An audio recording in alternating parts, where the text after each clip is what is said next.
Get that child away from me. Do you have any idea who I am? The engines of the Boeing 787 were silent.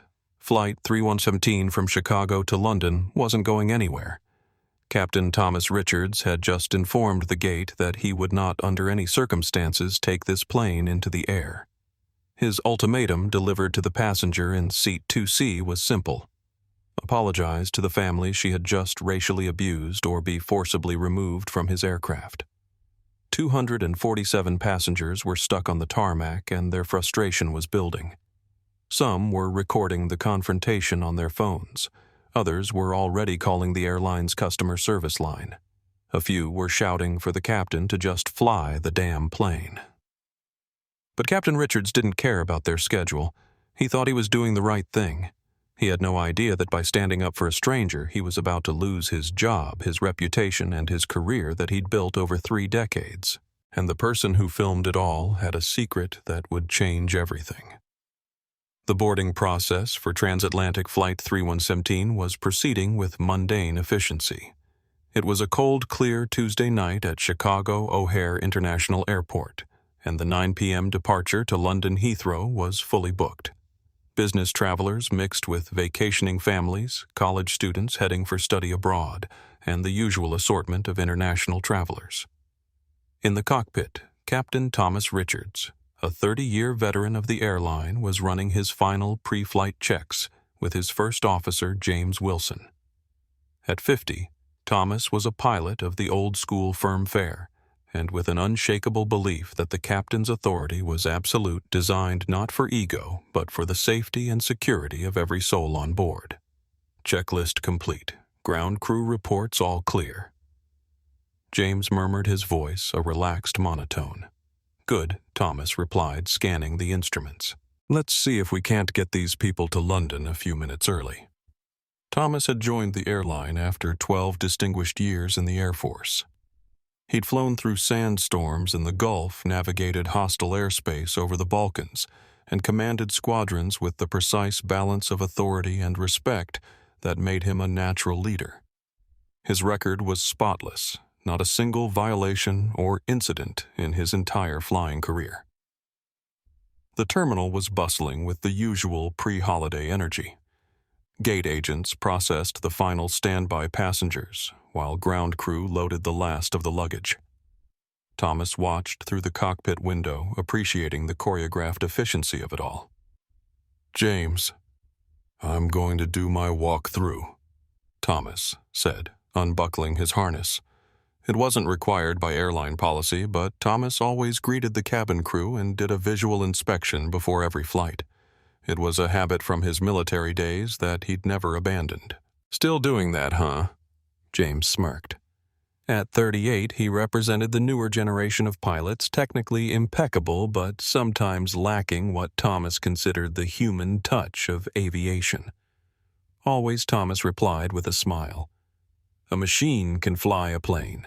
It takes a person to command it. The cabin was filling with passengers stowing their belongings and settling into their seats. Thomas nodded to the flight attendants, his presence both reassuring and professional. Sophia Rodriguez, the head flight attendant, gave him a quick update as he passed. Full flight, Captain. We're all set in the galley. Boarding should complete in about 15 minutes. Thank you, Sophia. Everything looks good. He paused. How's your son doing at college? Her face brightened. First semester finals coming up. He's nervous but prepared. This was what Thomas valued, the small human connections that transformed a crew into a team. He continued his walkthrough, nodding to passengers and crew alike. In Thomas's philosophy, safety wasn't just about mechanical checks and weather patterns. It was about creating an environment where every person felt secure, where dignity was as protected as physical well-being. It was an approach that had earned him the highest respect among his peers and crew. He returned to the cockpit, satisfied that his aircraft was ready, unaware that the most challenging test of his career was about to unfold. Dr. Elijah Jackson guided his 7-year-old daughter Lily through the narrow aisle of the aircraft, gently steering her past the first-class cabin. Almost there, Lily Bear. Just a few more rows. At 42, Elijah carried himself with the quiet confidence of a man who had overcome significant obstacles. As one of the leading pediatric cardiac surgeons in Chicago, he was relocating to London for a prestigious one-year fellowship at the Royal Children's Hospital, where he would pioneer a new microsurgical technique for infant heart defects. "Is that our seats, Daddy?"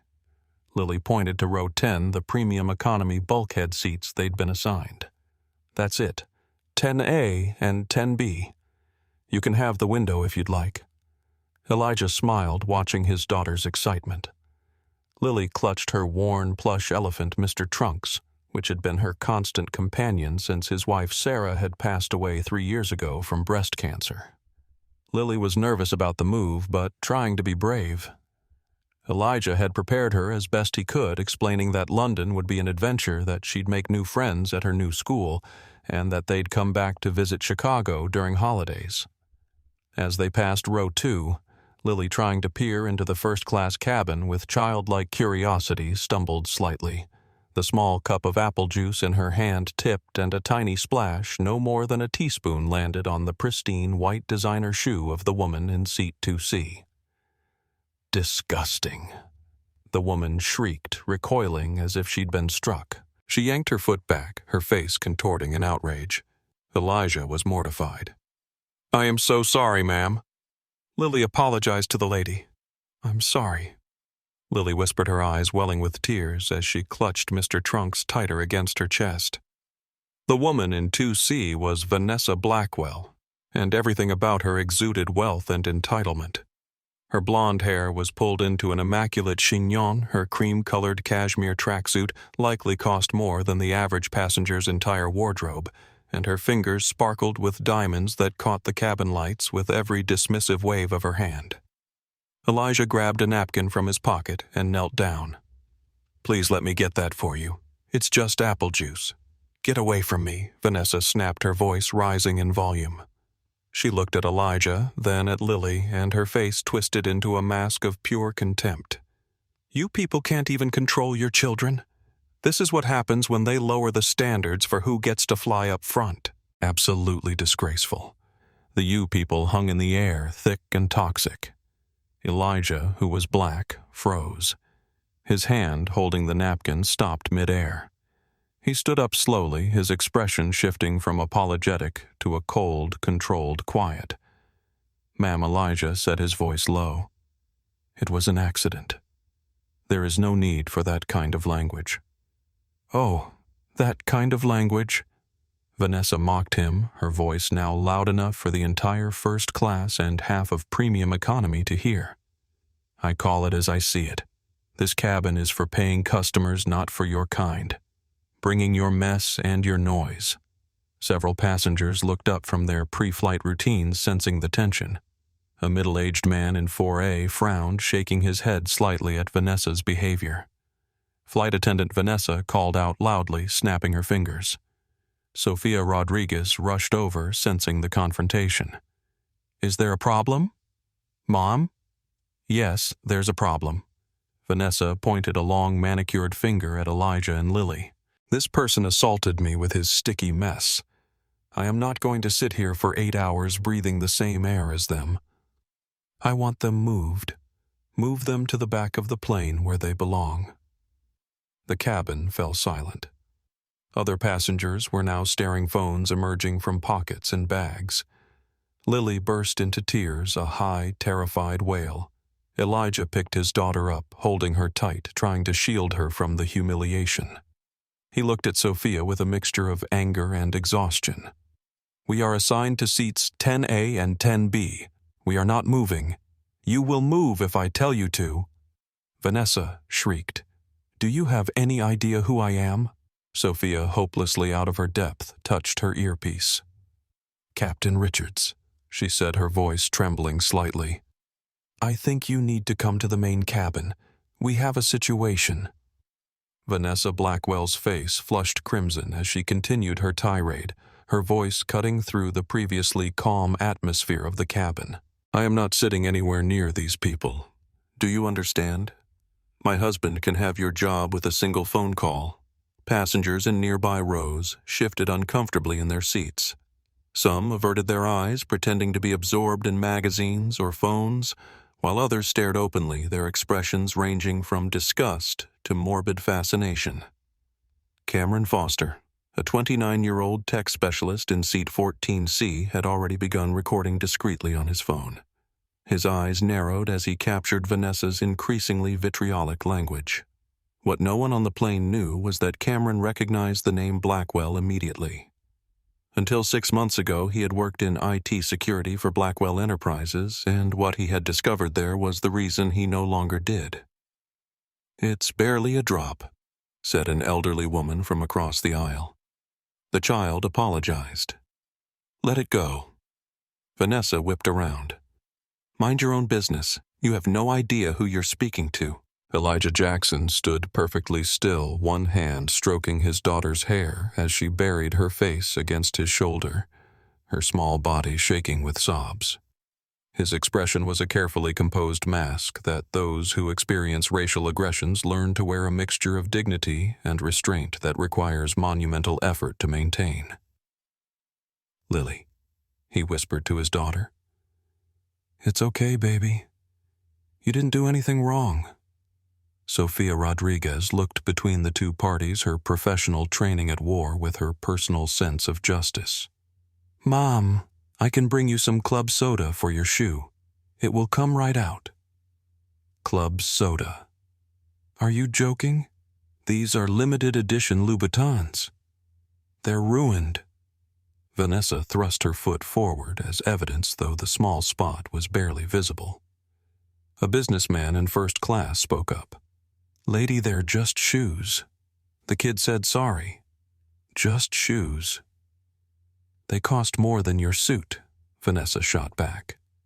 Then she turned to Sofia again. "I want to speak to your supervisor immediately.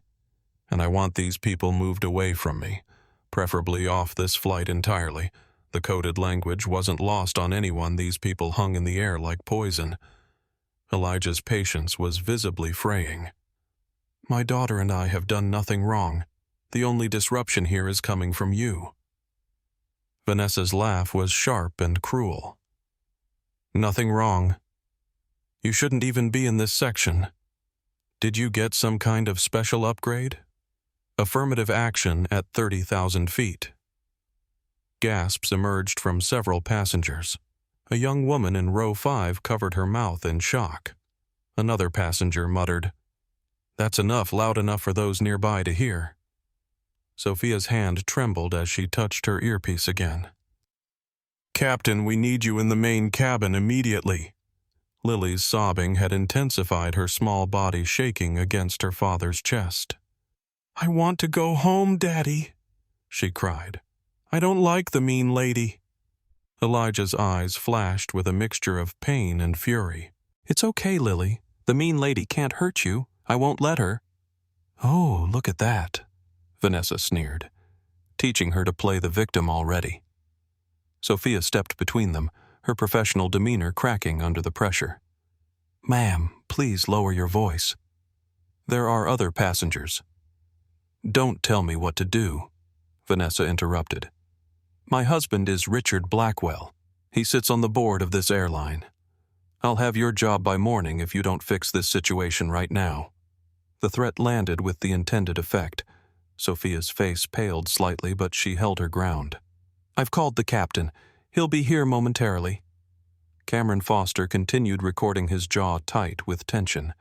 He had first-hand experience of what the Blackwell name could do, how it could crush careers and lives.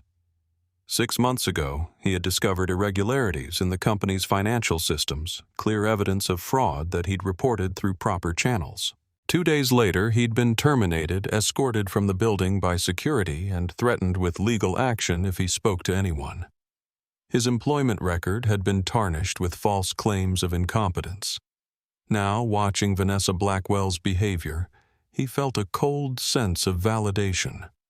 The corruption he'd witnessed in the company was perfectly mirrored in her entitled cruelty. "I don't care who your husband is," Elijah said quietly. "My daughter and I have valid tickets for these seats. We're not moving because you're uncomfortable with the color of our skin." "How dare you accuse me of—" Vanessa began, but she was interrupted by the appearance of Captain Thomas Richards emerging from the cockpit. His presence immediately changed the dynamic in the cabin. His uniform crisp, his bearing straight, he exuded calm authority as he assessed the situation. Captain Thomas Richards emerged from the cockpit and immediately sensed the shift in atmosphere. The air was no longer filled with the mundane bustle of boarding. It was sharp, brittle, and charged with tension. All eyes were on two people, Vanessa Blackwell standing in the aisle with her face contorted in rage, and Dr. Elijah Jackson holding his sobbing daughter, his own face a mask of dignified fury. Thomas sized up the situation in seconds. He was the son of a steel worker and had been an Air Force pilot before joining the commercial lines. He had zero tolerance for two things: threats to his aircraft and bullies. "Good evening," Thomas said, his voice calm and carrying the natural authority of a commander. "I'm Captain Richards." "What seems to be the trouble here?" Vanessa immediately turned her venom on him. This passenger she spat, gesturing at Elijah and his child, were careless and disgusting. "He spilled something on me, and now he refuses to move. I demand you move them to economy to the back." Thomas looked at the floor. He saw the tiny damp spot on the carpet, smaller than a quarter. He saw the toe of Vanessa's sneaker, which was already drying. Then he looked at Elijah Jackson, who was trying to comfort his daughter. Sir Thomas said, addressing Elijah first. "What happened?" Captain Elijah said, his voice strained but respectful. "My daughter stumbled. A drop of her apple juice spilled. I apologized and offered to clean it. This woman then began screaming about you people and demanding we be moved to the back of the plane. She said we didn't belong here." Thomas's eyes hardened. He turned to Vanessa Blackwell. His voice was still calm, but the temperature had dropped 10 degrees. "Ma'am, is that true?" "Did you use that language?" Vanessa scoffed, crossing her arms. "I said what I said. This is first class. I paid for a first-class experience not to be surrounded by that. I am a Platinum Elite member, and I am telling you to fix this now." "Ma'am, a spilled drop of juice is not a reason to move a passenger," Thomas said. "It is when I say it is," Vanessa retorted. "I am Vanessa Blackwell. My husband is Richard Blackwell. Does that name mean anything to you? He sits on the board of this airline. I can have you fired. I can have this entire crew fired. So I'm going to ask you one more time. Captain, remove them." The threat was clear. The name Richard Blackwell did in fact ring a bell. He was a corporate raider, a titan of finance, and yes, Thomas was vaguely aware he was on the board. He saw Sophia, the flight attendant, go pale. He saw his first officer, James, poke his head out of the cockpit, his expression alarmed. Thomas took a deep breath. He looked at Lily, who was still crying softly into her father's shoulder. He saw Elijah's eyes proud, angry, and also resigned, as if this was a scene he had experienced too many times before. In that moment, something crystallized in Thomas Richards. A lifetime of discipline of doing things by the book, of respecting chain of command, collided with a deeper, more fundamental principle. "Mrs. Blackwell," he said, his voice level but firm, "on my aircraft, safety comes first, and that includes the dignity and safety of every passenger. Dr. Jackson and his daughter have valid tickets for their seats. They have done nothing wrong. I will not be moving them." Vanessa's eyes widened. "Excuse me, did you not hear me? Do you know what my husband will do when he—" Thomas held up a hand, cutting her off. "What I know, ma'am, is that on this aircraft, I am the final authority, and I've determined that the only disruption to the safety of this flight is coming from you. How dare you? I'll have your job for this." "That's your prerogative," Thomas said calmly.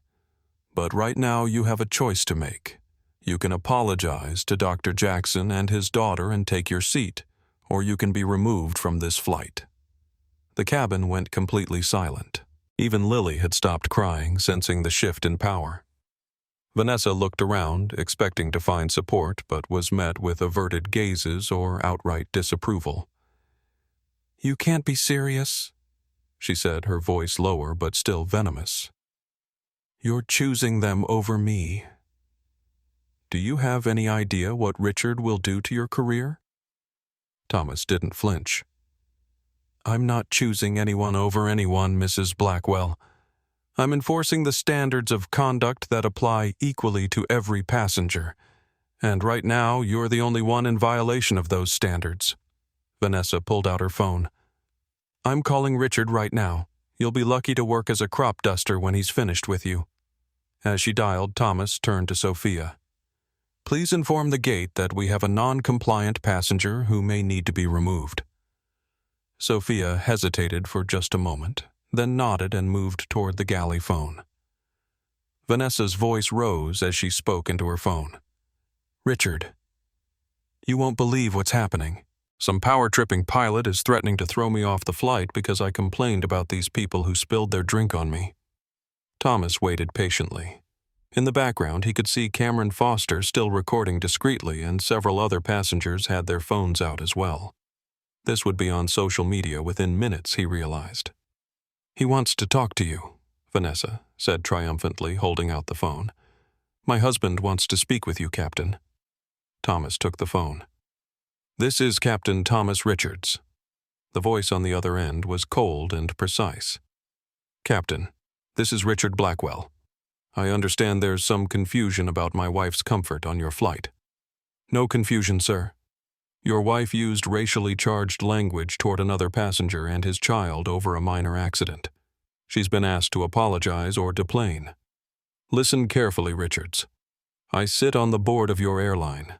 I can make one phone call and end your career tonight. Now, whatever my wife said, I'm sure it was misinterpreted.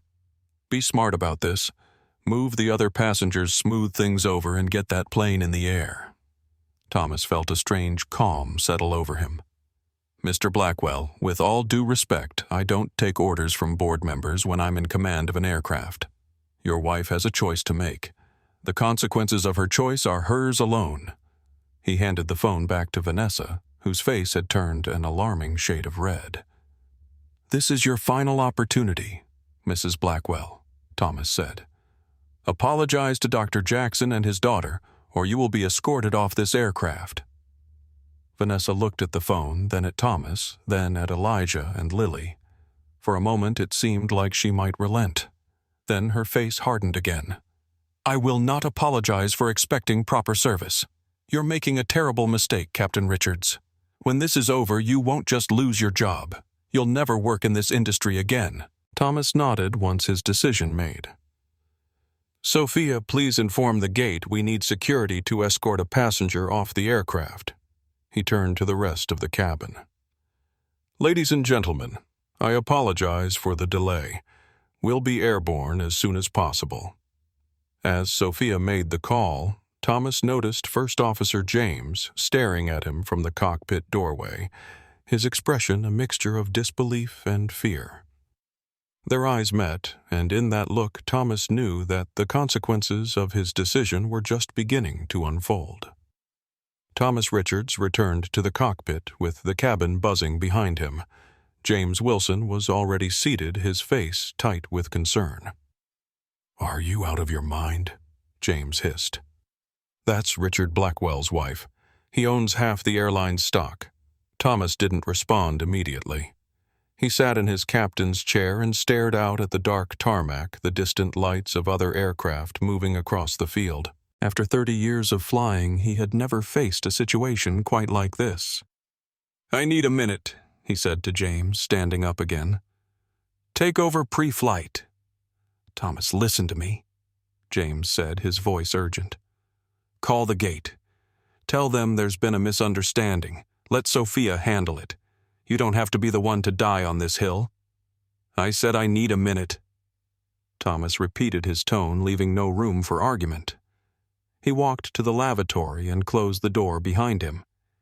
In the small, confined space, he gripped the edge of the sink and stared at his reflection in the mirror. His uniform was impeccable as always, the 4 stripes on his shoulders representing decades of disciplined training and adherence to protocol. What was protocol now? The airline manual covered disruptive passengers, but this was more complex.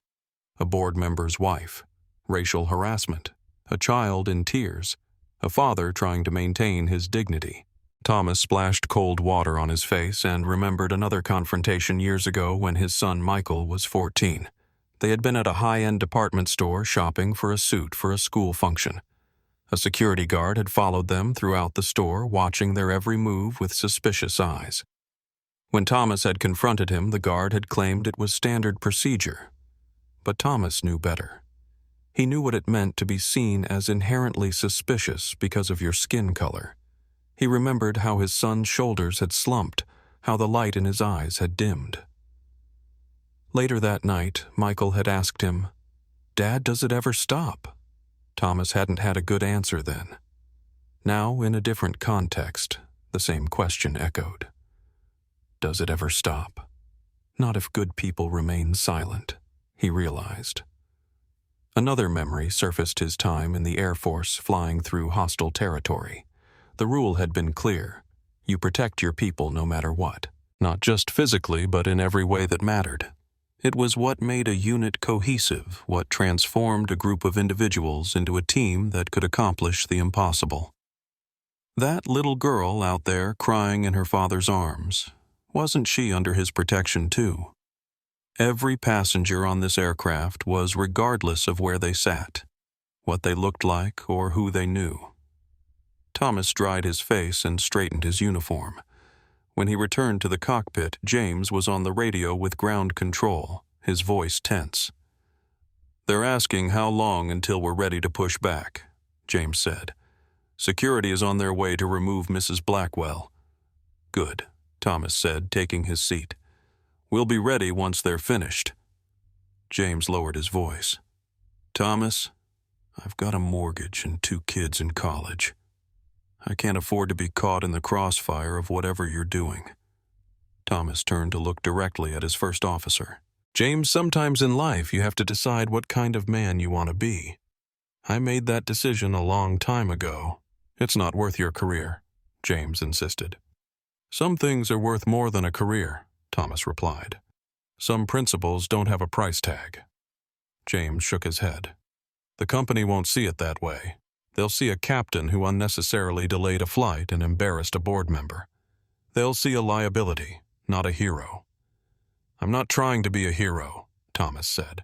"I'm just trying to do what's right." Outside the cockpit window, Thomas could see gate agents making their way down the jetway. The moment of truth was approaching. In his 30 years of flying, he had faced mechanical failures, terrible weather, and even a medical emergency that had forced an ocean diversion. But he had never faced a threat to his career like this. Was he really willing to risk everything? The pension he had worked towards for decades, the identity he had built as a pilot, the stability that supported his family. James was still watching him, waiting for him to waver. "It's not too late," James said. "One word from you and this all goes away. Mrs. Blackwell gets an apology, the other passengers get moved, we take off, and everyone forgets this by morning." Thomas felt a strange calm settle over him. Except that little girl. She won't forget, and neither will her father. And neither would I. He picked up the intercom microphone, his decision made. Whatever came next, he would face it knowing he had acted according to his deepest principles. Captain Richards's voice resonated throughout the cabin as he addressed the passengers. "Ladies and gentlemen, this is your captain speaking. I apologize for the delay in our departure. We're dealing with a situation that requires resolution before we can proceed. I ask for your patience and understanding." He replaced the microphone and stepped out of the cockpit again. Security personnel had arrived, 2 uniformed officers standing at the front of the cabin conferring with Sophia. Vanessa Blackwell remained in the aisle, phone in hand, her face a mask of indignation. As Thomas approached, conversations hushed. Passengers who had been complaining about the delay fell silent, sensing that something significant was unfolding. Mrs. Blackwell Thomas said, his voice carrying the quiet authority that had earned him respect throughout his career. "Security is here to escort you off the aircraft if necessary." "This is outrageous," Vanessa sputtered. "You can't do this. Actually, I can, and I will. Federal aviation regulations give me complete authority over this aircraft and everyone on it. You've disrupted this flight with inappropriate and racially charged behavior toward Dr. Jackson and his daughter. I was just—" "You have two choices," Thomas interrupted, his voice level but firm. "You can apologize sincerely to Dr. Jackson and his daughter and take your seat quietly for the remainder of the flight, or you can deplane now. Those are your only options." The ultimatum hung in the air. Passengers watched with a mixture of fascination and discomfort as Vanessa's face cycled through emotions: shock, anger, disbelief, and finally a calculating coldness. "Do you know what my husband will do to you?" she asked, her voice lower now. Thomas didn't flinch. "In this aircraft, I don't command just altitude and speed. I'm responsible for the dignity of every soul on board. That's not negotiable, regardless of who your husband is." The statement resonated through the cabin. A few passengers nodded in approval. Cameron Foster, still recording, felt a surge of respect for the captain's unwavering stance. Vanessa's phone rang and she answered it immediately. "Richard." "Yes, they're really doing this. There are security guards here to remove me from the plane." She listened for a moment, then thrust the phone toward Thomas. "He wants to talk to you, again." Thomas took the phone. "Mr. Blackwell, this is Captain Richards." Richard Blackwell's voice was controlled but menacing. "Captain, you're making a career-ending mistake. My wife is upset, and you're escalating a simple misunderstanding into an international incident. Be reasonable. I can make one call to the CEO right now. Sir, with all due respect, this isn't about who knows whom. This is about basic human dignity and the safety of my aircraft. Your wife used racially charged language toward another passenger and his child. She has been given the opportunity to apologize and remain on the flight. The choice is hers." "Listen carefully, Richards. I'm not asking anymore. I'm telling you. Fix this situation to my wife's satisfaction, or I will personally ensure that you never sit in a captain's chair again." "Is that clear?" Thomas paused, aware of the dozens of eyes watching him, the phones recording the moment, crystallizing into a decision that would define the rest of his career. "Mr. Blackwell, what's clear is that on my aircraft, everyone is treated with equal respect.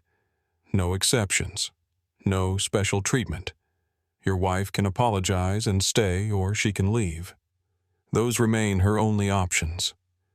He handed the phone back to Vanessa, whose expression had shifted from anger to shock that her husband's intervention hadn't immediately resolved the situation in her favor. "This is your final opportunity, Mrs. Blackwell," Thomas said. "What will it be?" Vanessa looked at the security officers, then at the passengers watching the scene unfold. She seemed to be calculating her options, perhaps realizing for the first time that her usual tactics weren't working. "This is ridiculous," she said finally. "I'm not apologizing for expecting proper service and behavior.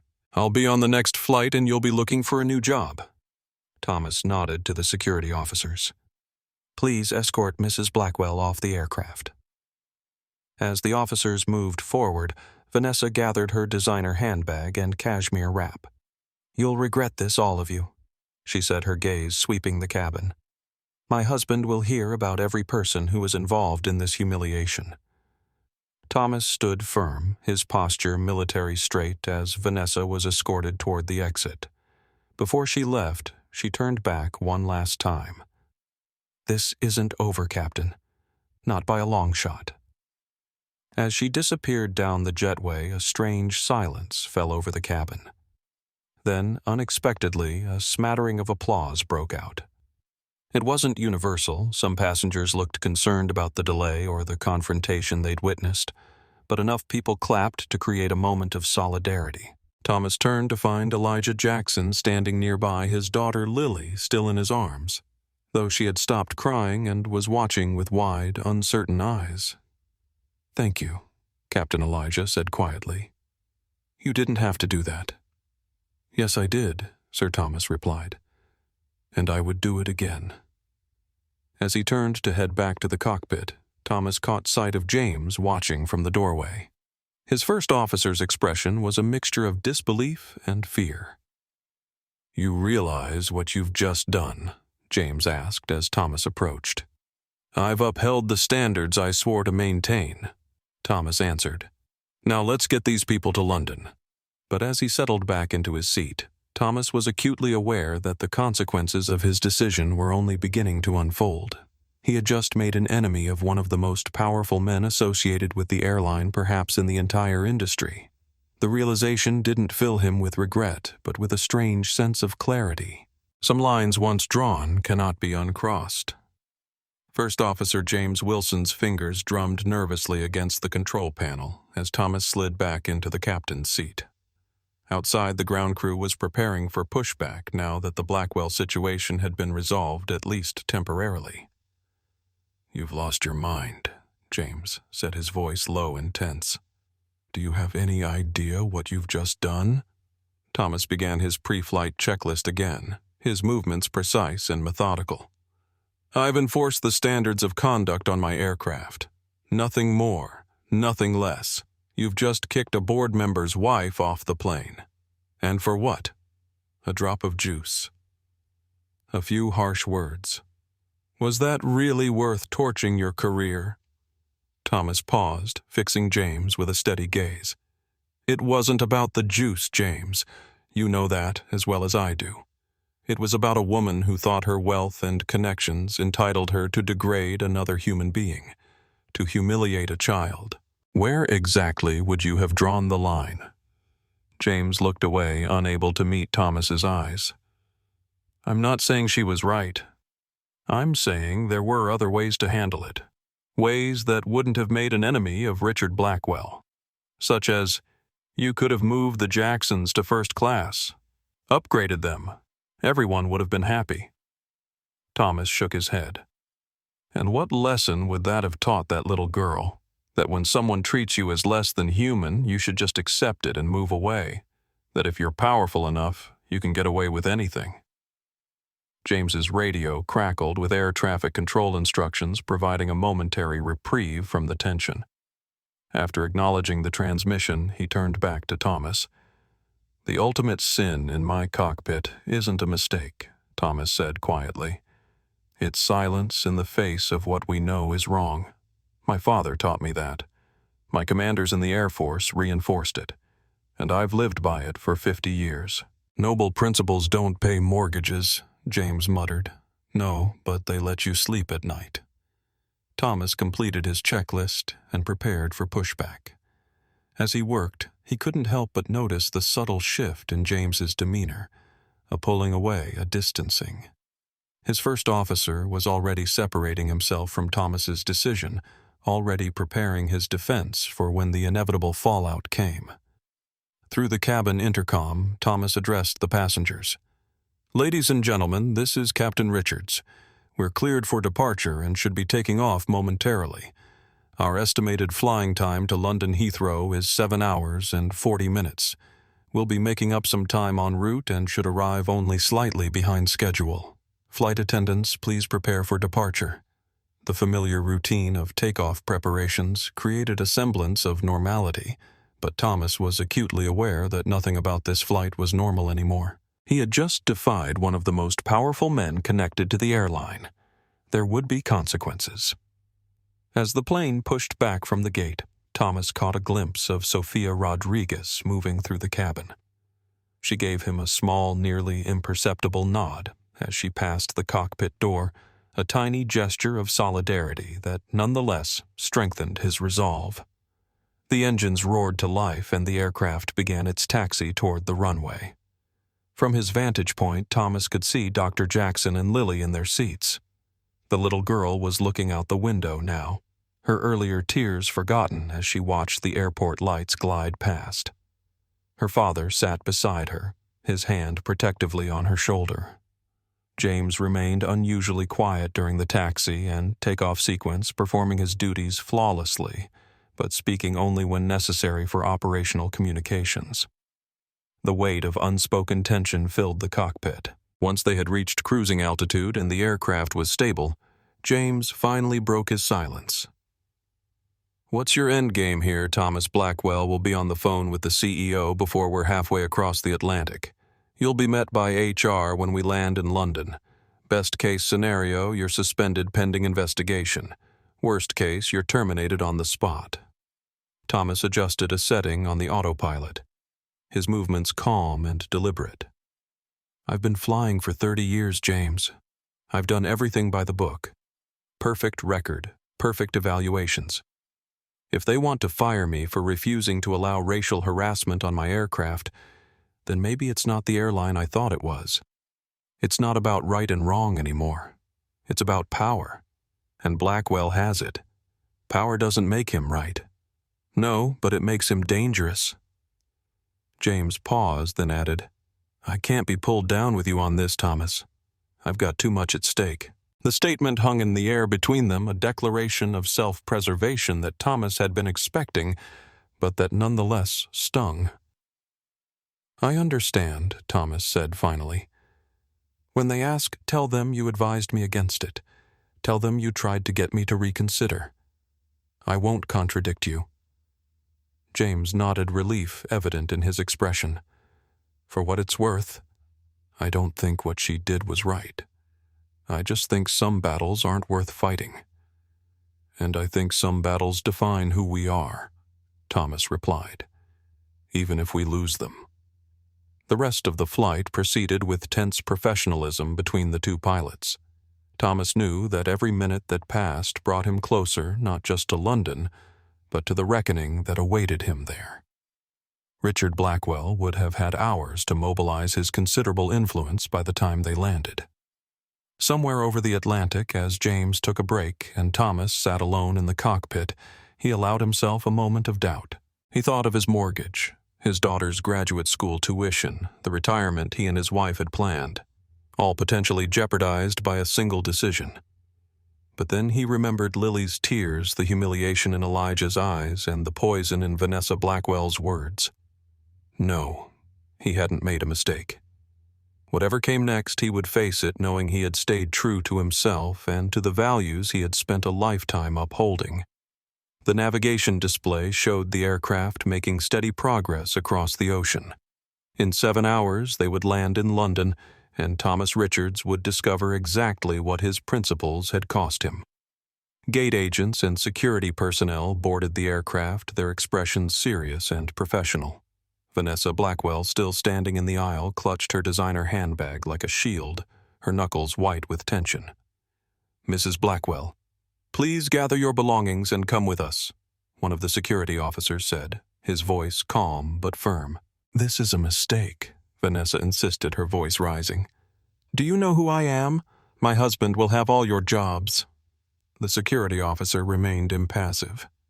"Mom, we're just doing our job. The captain has final authority on this aircraft, and he has determined that you need to deplane.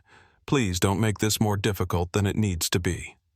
Passengers watched the scene with a mixture of discomfort and fascination. Some were visibly annoyed by the delay, checking watches and sighing impatiently. Others seemed relieved that action was being taken against Vanessa's behavior. "I am not leaving this aircraft," Vanessa declared, crossing her arms. "You'll have to drag me off, and I promise you that will be the last thing any of you do in this industry." The lead security officer exchanged glances with his colleague, then spoke into his radio. "We have a non-compliant passenger refusing to deplane, requesting additional assistance." Thomas Richards stood at the cockpit doorway, watching the situation unfold. His face remained composed, but there was a steel in his gaze that betrayed the gravity of the moment. This was no longer just about one passenger's behavior. It had escalated into a direct challenge to his authority as captain. Sophia Rodriguez approached Vanessa one last time. "Mrs. Blackwell, please reconsider. You're only making things worse for yourself." Vanessa laughed bitterly. "Worse for myself? You have no idea what worse looks like. When Richard is finished with all of you, you'll be lucky to find work directing traffic in a parking lot." 2 additional security personnel arrived, one of them a supervisor based on his uniform. He assessed the situation quickly, then addressed Vanessa directly. "Mrs. Blackwell, you have 2 options at this point. You can walk off this aircraft voluntarily, or we will be forced to remove you physically. I strongly recommend the first option." For the first time, a flicker of uncertainty crossed Vanessa's face. The reality of her situation seemed to be dawning on her, that her husband's name and her status might not be enough to prevent her removal from the flight. "This is assault," she said, her voice slightly less confident. "If you put your hands on me, I'll sue all of you." "No one wants to put hands on you, Mom," the supervisor replied patiently. "But the captain has given lawful instruction for your removal, and we are authorized to carry that out." Vanessa looked around the cabin, perhaps hoping for support from other first-class passengers, but was met with averted gazes or outright disapproval. "Fine," she finally said, gathering her belongings. "But this isn't over. Not by a long shot. My husband sits on the board of this airline. By the time I'm finished, none of you will have jobs." As she moved toward the exit, she stopped beside Dr. Jackson and Lily. The little girl shrank back in her seat, pressing closer to her father. "I hope you're happy," Vanessa spat. "Enjoy your victory while it lasts." Elijah Jackson met her gaze steadily. "This isn't about victory, Mrs. Blackwell. It's about basic human dignity, something money can't buy." Vanessa's face flushed with anger, but the security personnel gently guided her forward, preventing any further confrontation. As she disappeared down the jet bridge, a palpable release of tension swept through the cabin. Several passengers applauded, though the response wasn't universal. Some still seemed annoyed by the delay, while others appeared uncomfortable with the entire situation. Thomas Richards stepped further into the cabin. "Ladies and gentlemen, I apologize for the delay. We'll be departing shortly. I appreciate your patience and understanding." An elderly man in first class spoke up. "Captain, you did the right thing. Don't let anyone tell you different." Thomas nodded in acknowledgement, then made his way to where Dr. Jackson and Lily were seated. The little girl was calmer now, though her eyes were still red from crying. "Dr. Jackson, I want to personally apologize for what you and your daughter experienced today," Thomas said quietly. "That's not what our airline stands for." Elijah extended his hand. "Thank you, Captain. Most people would have taken the easier path. What you did means more than you know, especially to her." He nodded toward Lily. Thomas crouched down to be at eye level with Lily. "Hello there. I'm Captain Richards." "What's your name, Lily?" she answered shyly, still clutching her stuffed elephant. "Well, Lily, I want you to know that you didn't do anything wrong. Sometimes adults behave badly, but that's never your fault." "Okay." Lily nodded solemnly. "Are you going to get in trouble?" The question, so innocent yet so perceptive, caught Thomas off guard. He glanced up at Elijah, then back to Lily. "Don't you worry about that. My job is to make sure everyone on this plane is safe and treated with respect. That's all I did." But as he returned to the cockpit to prepare for departure, Thomas couldn't help but wonder the same thing. Would he get in trouble? Richard Blackwell's influence was considerable, and Thomas had just very publicly removed his wife from a flight. James Wilson was already in his seat, running through pre-flight checks again. His expression was grim. "That was quite a show," he said as Thomas settled in. "I hope it was worth it." "It wasn't a show, James. It was the right thing to do." "The right thing might cost you everything," James replied, not looking up from the instrument panel. "Some things are worth the cost." As the aircraft finally pushed back from the gate nearly 90 minutes behind schedule, Thomas caught sight of Cameron Foster through the cockpit doorway. The young man was looking directly at him, nodding slightly in what seemed like respect or approval. Thomas nodded back, unaware that this brief exchange was with someone who understood the Blackwells better than most and who had captured the entire incident on video. The engines roared to life, and Flight 3117 began its taxi toward the runway. Thomas focused on the familiar procedures, the comforting routine of takeoff preparations. But beneath the professional calm, a thought kept circling. Had he just ended his career? As the aircraft accelerated down the runway and lifted into the night sky, Thomas felt a strange mix of emotions. The exhilaration of flight that never grew old, coupled with the sobering knowledge that this particular journey might be his last as a captain. Whatever came next, he had stayed true to his principles. That would have to be enough. The wheels of Flight 317 touched down at London Heathrow at 10:42 a.m. local time, the Boeing 787 gleaming under the pale English sunlight. Thomas guided the aircraft to its designated gate with the same precision he'd demonstrated throughout his 30-year career. If this was to be his last landing as captain, at least it was a perfect one. As the engines spooled down, Thomas completed his shutdown checklist with methodical care. James had been unusually quiet during the descent and landing, speaking only when operational necessity demanded it. "Nice landing," James said finally, almost reluctantly. "Thank you," Thomas replied, signing the flight log. Through the cockpit window, he could see something unusual, a group of people waiting on the jet bridge. Not gate agents or ground crew, but men in suits. His heart sank. He recognized the airline's London-based HR director among them. "Looks like your welcoming committee has arrived," James observed, nodding toward the window. "So it seems." The cabin intercom chimed and Sophia's voice came through. "Captain Richards, there are airline representatives requesting to speak with you immediately upon deplaning." "Thank you, Sophia. I'll be right there." Thomas stood straightening his uniform jacket out of habit. Before he could exit the cockpit, James spoke again.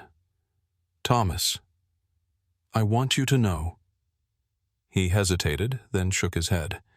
"Never mind. Good luck." Thomas studied his first officer for a moment, recognizing the conflict in the younger man's eyes. "Take care of yourself, James," he said simply, then stepped into the cabin. The passengers were still collecting their belongings, preparing to deplane. As Thomas made his way down the aisle, several people nodded to him respectfully. An older gentleman reached out to shake his hand. "Well done, Captain. Don't see that kind of backbone much these days." Thomas nodded in acknowledgement and continued forward at row 10, Doctor. Jackson was helping Lily with her backpack. Their eyes met, and Elijah gave him a solemn nod, understanding passing between them without words. At the aircraft door, Sophia stood with the other flight attendants. "They've been waiting since before we landed," she whispered. "Mr. Blackwell must have made those calls mid-flight." "I expected as much," Thomas replied. "Thank you for your support, Sophia." "What you did was right, Captain." Her voice wavered slightly. Not everyone would have had the courage. Thomas stepped onto the jet bridge where 4 men in suits waited. He recognized Walter Pearson, the airline's European HR director, and Charles Dawkins, the London station manager. The other 2 were unfamiliar. Captain Richard Pearson said, his tone formal. "I'm afraid I need to collect your credentials and access badges immediately. You've been placed on administrative suspension pending investigation." Thomas had anticipated this, but the reality still stung. Without a word, he unpinned his captain's wings and removed the airline ID badge from his jacket. As he handed them over, he noticed Dawkins couldn't quite meet his eyes. "Is there anything you'd like to say for the preliminary report?" Pearson asked. "My actions on Flight 317 were in accordance with my authority as captain and my responsibility to maintain a safe and respectful environment for all passengers," Thomas stated evenly. "I stand by my decision. You refused a direct request from a board member." One of the unfamiliar men said, his voice cold. "You publicly humiliated his wife." "I refused to allow racial harassment on my aircraft," Thomas corrected him. The fact that it came from a board member's wife is irrelevant to my duties as captain. Pearson cleared his throat uncomfortably. A car is waiting to take you to the crew hotel. You're to remain there until further notice. Your return flight has been reassigned. A disciplinary hearing will be scheduled within 48 hours. Thomas nodded. Is that all? For now? Pearson hesitated, then added in a lower voice. This is coming from the very top, Richards. Blackwell has the CEO's ear, and he's out for blood. As Thomas was escorted through the terminal, he noticed people staring. Some were colleagues, other pilots, and flight attendants who watched with expressions ranging from sympathy to discomfort to outright avoidance. News traveled fast in the airline world. Near the exit, he was surprised to find Cameron Foster waiting. The young man approached him cautiously. Captain Richards, I was on the flight. I recorded what happened. Thomas looked at him warily. More evidence for the airline's case against me. No, sir. The exact opposite. I uploaded the videos while we were in the air. They're already getting traction online. People need to see what really happened, not whatever spin Blackwell puts on it. Before Thomas could respond, one of his escorts stepped between them. Captain Richards is not authorized to speak about the incident. Please step aside. Cameron backed away, but called after them. People are on your side. Captain, the truth will come out. In the car headed to the crew hotel, Thomas finally checked his phone, which had been off during the flight. It was flooded with notifications, text messages from colleagues, voicemails from numbers he didn't recognize, and dozens of social media alerts. One text from his wife Helen stood out. It's all over the news, Thomas. Richard Blackwell is on morning television calling for your termination. Call me when you land. I love you, and I'm proud of you. That last sentence gave him a measure of comfort as the gravity of his situation continued to sink in. After 3 decades of unblemished service, his career was hanging by a thread because he'd refused to allow a wealthy passenger to degrade another human being. As the London streets passed by outside the car window, Thomas wondered if he would ever sit in a captain's chair again. The cost of his principles was becoming painfully clear. 1 week later, Thomas Richards sat stiffly in a sterile conference room at the airline's London administrative offices. Across from him, 3 members of the disciplinary committee studied him with expressions ranging from neutral to openly hostile. A digital recorder sat in the center of the table, documenting every word. Walter Pearson from HR presided over the hearing, flanked by Operations Director Marianne Cooper and Chief Pilot Douglas Thornton. Behind them, separated by a glass partition in an observation room, sat Richard Blackwell himself, his expensive suit and cold stare designed to intimidate. Thomas had refused the airline's suggestion that he bring a union representative. This wasn't about contracts or regulations. It was about right and wrong. He would stand on his own.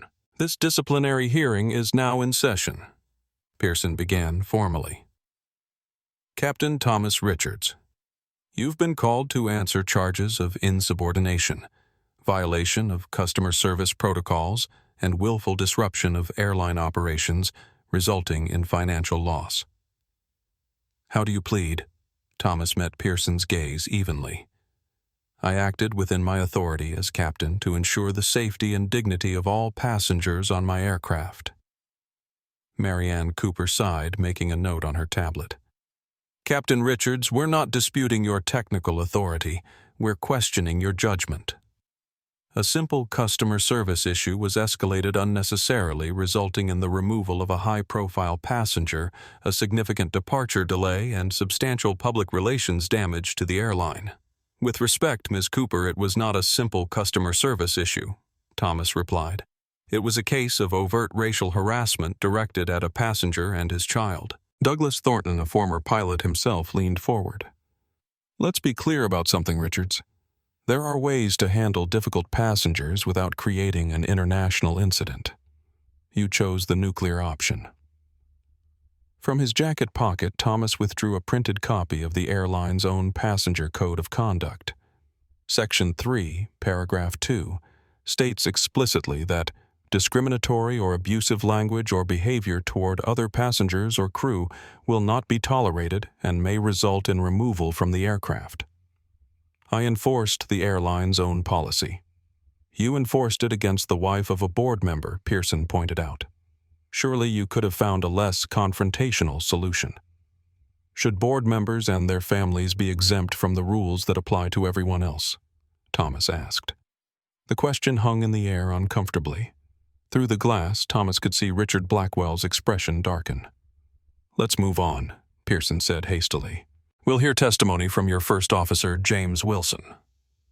James entered the room, avoiding eye contact with Thomas as he took a seat at the table. He looked nervous, his uniform slightly rumpled. First Officer Wilson Pearson began, "Please describe the events on Flight 3117 from your perspective." James cleared his throat. Captain Richards was called to the cabin to address a dispute between passengers. When he returned to the cockpit, he informed me that he intended to have Mrs. Blackwell removed from the flight. Did you express any concerns about this decision? Pearson prompted. I did, James said, still not looking at Thomas.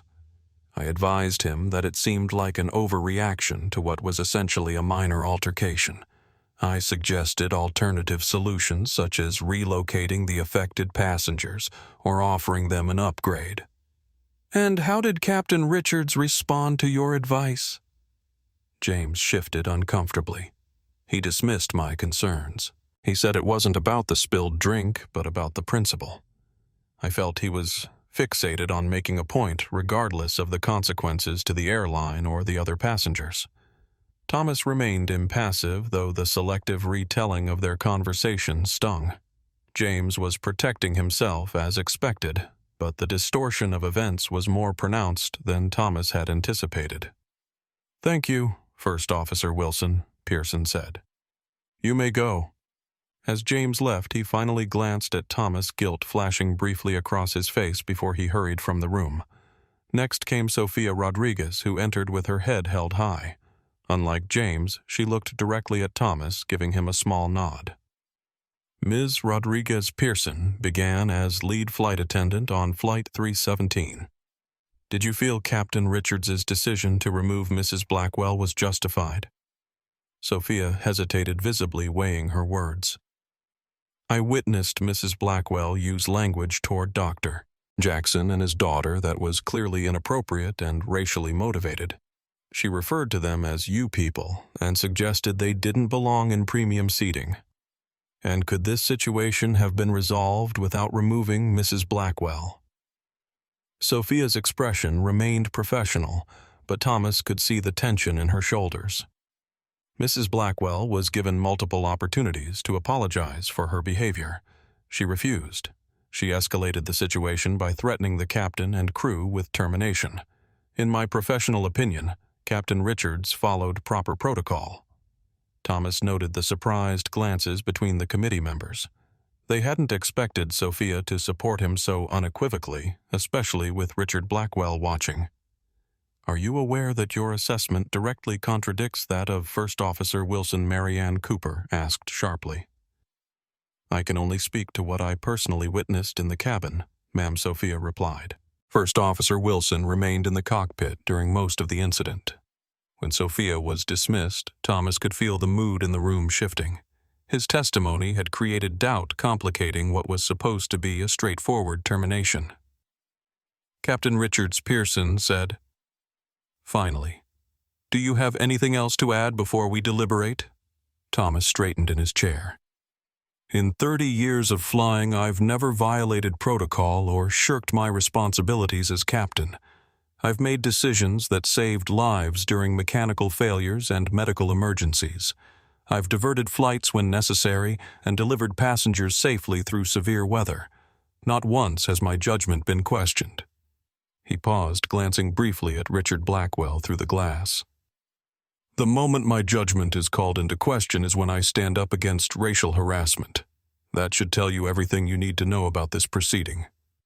Pearson's expression tightened. You're dismissed, Captain. We'll inform you of our decision.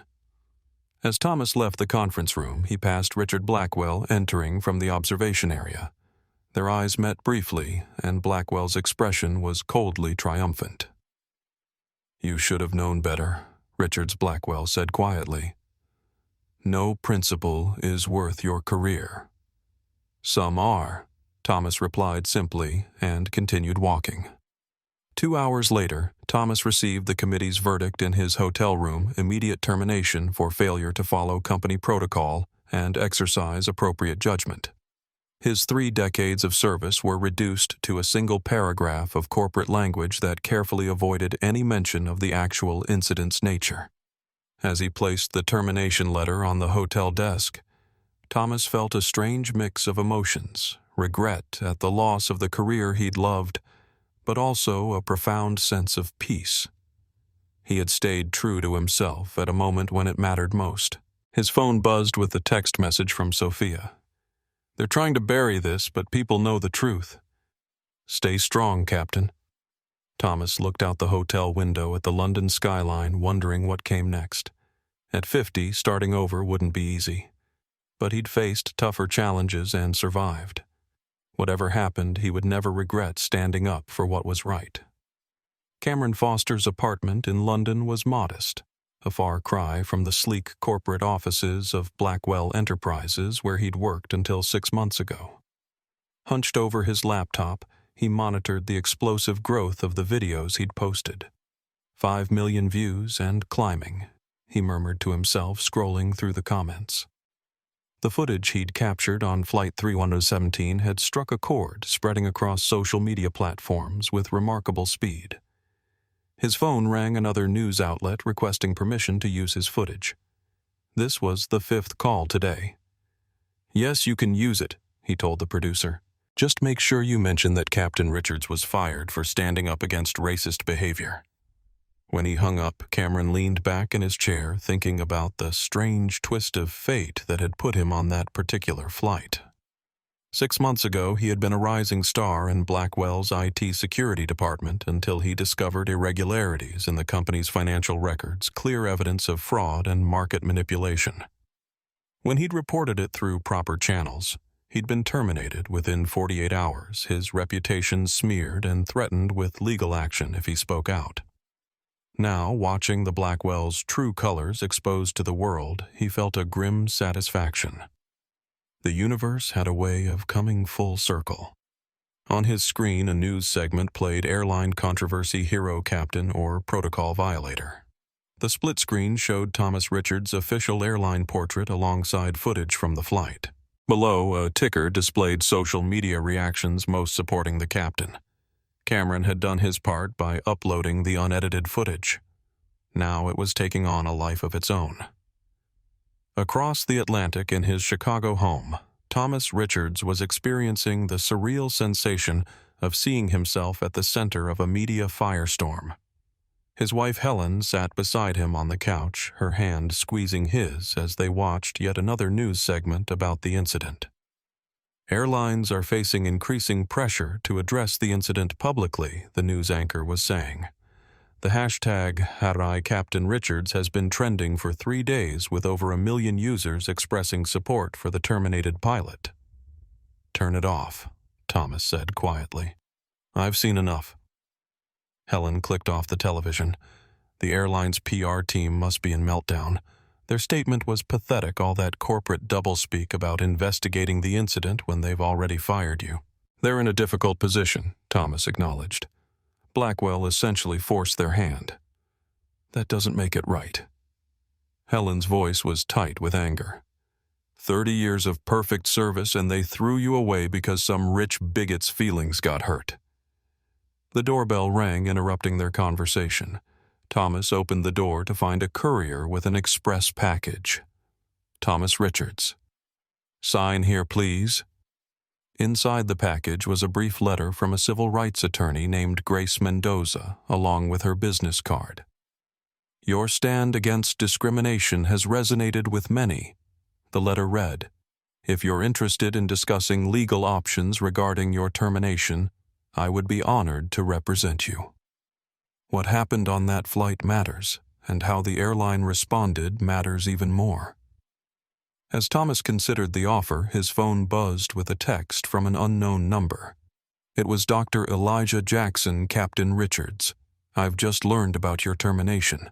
I can't express how sorry I am that standing up for my daughter and me has cost you your career. If there's anything I can do.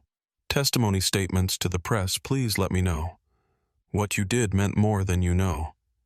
Lily still talks about the brave pilot." Thomas felt a lump in his throat as he showed the message to Helen.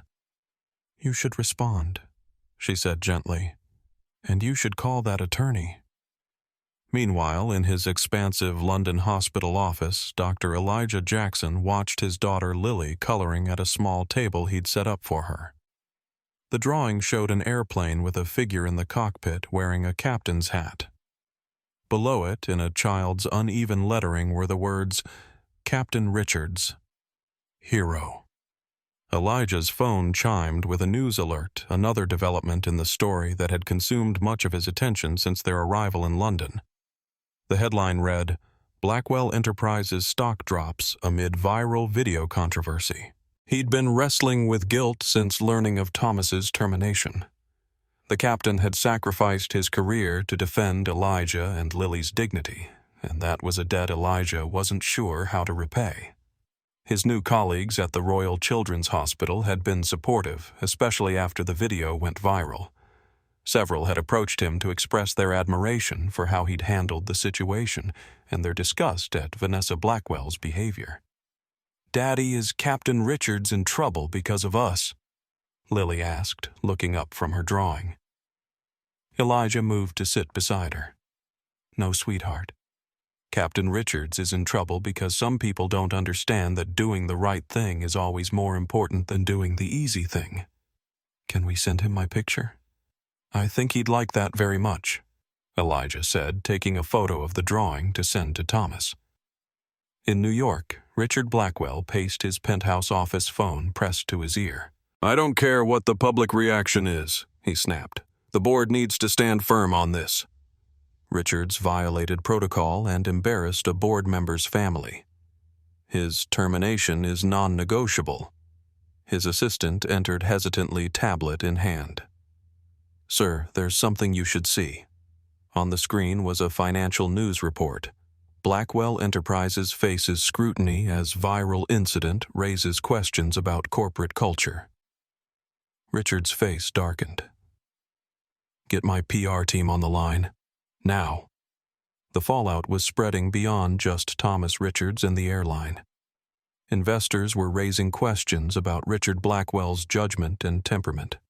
Some were even drawing connections to long-standing rumors about the company's business practices. What had begun as a simple confrontation on an aircraft was evolving into something much larger, a symbol of power, privilege, and accountability that resonated far beyond the original incident. As the week progressed, public opinion continued to shift overwhelmingly in Thomas's favor. Airline employees began speaking out anonymously, describing a culture of special treatment for VIPs that often violated the company's own stated policies. Former colleagues of Thomas came forward to attest to his character and professionalism. And in a small London apartment, Cameron Foster continued to monitor the situation, wondering if now might be the time to reveal what he really knew about Blackwell Enterprises information that went far beyond a single incident of arrogance and entitlement on an airplane. The truth, as he had discovered, was much darker and had the potential to bring down not just Richard Blackwell's reputation, but his entire empire. Judge Elena Vasquez removed her reading glasses and rubbed her eyes, the glow of her computer screen illuminating her office in the late evening hours. At 62, she had seen enough of the world to know that coincidences were rarely just coincidences. The video playing on her screen showed a confrontation on an aircraft, a passenger being abusive, a captain intervening, a clear case of racial harassment. What had caught her attention wasn't the incident itself, but the name of the passenger, Vanessa Blackwell, wife of Richard Blackwell. As the presiding judge in an ongoing federal investigation into financial fraud allegations against several major corporations, including Blackwell Enterprises, Elena found the timing remarkable. For months, prosecutors had been building a case against Richard Blackwell, gathering evidence of insider trading, market manipulation, and fraudulent financial reporting. But Blackwell was notoriously careful, insulating himself behind layers of subordinates and shell companies. Now this very public meltdown by his wife had thrust the Blackwell name into the spotlight, creating exactly the kind of scrutiny Richard had always worked to avoid. Elena picked up her secure phone and dialed a number. "Martin, it's Judge Vasquez. Have you seen the video of Richard Blackwell's wife on that flight?" She listened for a moment. "Yes, I think it's relevant to our case. This could be the pressure point we've been looking for. People are seeing the Blackwells for who they really are." In his Chicago apartment, Thomas Richards was reviewing legal documents with attorney Grace Mendoza. The wrongful termination suit they were preparing had gained unexpected momentum as public support for Thomas continued to grow. "The airline's position is weakening," Grace explained, highlighting a section of the draft complaint. "Their internal policies clearly support your actions, and they know it. Plus, we've been contacted by 3 passengers from the flight who are willing to testify on your behalf." Thomas nodded, though his expression remained somber. "I appreciate all this, but I'm not sure a lawsuit is the right approach. I don't want money. I just want my reputation cleared." "It's not just about money," Grace insisted. "It's about accountability. The airline needs to acknowledge that they fired you for enforcing their own anti-discrimination policies. That matters not just for you, but for every employee who might face a similar situation in the future." Thomas's phone buzzed with a text message from Sofia Rodriguez. "Check the news now." He grabbed the remote and turned on the television. Breaking news banners flashed across the screen. "Exclusive. Former Blackwell IT specialist reveals evidence of corporate fraud." The camera showed Cameron Foster, the young passenger from Flight 3117, who had recorded the incident, now sitting across from a national news anchor. "6 months ago, I discovered evidence of systematic fraud at Blackwell Enterprises," Cameron was saying. "When I reported it internally, I was fired and threatened with legal action. The incident on that flight shows the true character of the Blackwells. They believe rules don't apply to them, whether it's how they treat other people or how they conduct their business." Thomas and Grace watched in stunned silence as Cameron methodically outlined what he had discovered: manipulated financial statements, offshore accounts, insider trading, and market manipulation schemes that had potentially defrauded investors of billions. "This goes way beyond one incident on an airplane," Cameron continued. "Richard Blackwell has built an empire on intimidation, corruption, and the belief that wealth puts him above accountability. Captain Richard stood up to that mentality, and it cost him his career. But the truth can't stay hidden forever." The news anchor turned to the camera. "We should note that Blackwell Enterprises has denied these allegations in a statement, calling them the fabrications of a disgruntled former employee. However, multiple sources have confirmed that federal investigators have been looking into the company's practices for some time." Grace turned to Thomas, her expression transformed. "This changes everything. Your case is now part of something much bigger." Meanwhile, in London, Dr. Elijah Jackson watched the same broadcast, his daughter Lily asleep in the next room. The revelation that the Blackwells were potentially involved in massive fraud added a new dimension to what had happened on that flight. His phone rang a Chicago area code. "Dr. Jackson. This is Grace Mendoza. Captain Richard's attorney. I believe we have a shared interest in seeing justice done." Across the Atlantic, Richard Blackwell was in crisis mode, surrounded by lawyers and PR consultants in his Manhattan office. The television on the wall showed Cameron Foster's interview on continuous loop, each repetition, another nail in the coffin of Blackwell's carefully constructed public image. "How did this happen?" he demanded, slamming his fist on the conference table. "Who cleared Foster's termination 6 months ago? I want names." His general counsel looked uncomfortable. "Sir, we should focus on the immediate legal exposure. The SEC has already contacted us requesting additional documentation, and there are rumors of a grand jury being convened. Richard's face was ashen beneath his tan. This is all because of that pilot. If he had just done what he was told, none of this would be happening. With respect, Mr. Blackwell, his PR director, interjected. The public is overwhelmingly against us on this. Your wife's behavior on that flight, followed by your aggressive response in having Captain Richards fired, has created a narrative we can't easily counter. People see it as a clear abuse of power. Richard stared at him coldly. So we're supposed to just surrender? Let some self-righteous pilot and a vindictive IT specialist destroy everything I've built? What we're saying, sir, is that we need to change tactics. The aggressive approach has backfired. We need to consider damage control options, including possibly a settlement with Richards and a public statement expressing regret for the incident. Absolutely not, Richard snapped. I don't apologize. I don't back down. That's how I built this company, and that's how I'll protect it. What Richard Blackwell didn't realize was that his refusal to back down was exactly what Judge Elena Vasquez had been counting on. As she signed the warrants authorizing a comprehensive search of Blackwell Enterprises records, she reflected on the strange chain of events that had led to this moment.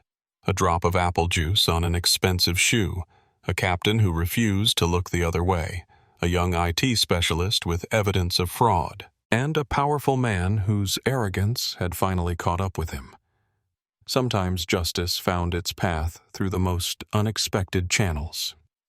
Judge Elena Vasquez sat in her chambers reviewing the latest reports from the SEC investigation into Blackwell Enterprises.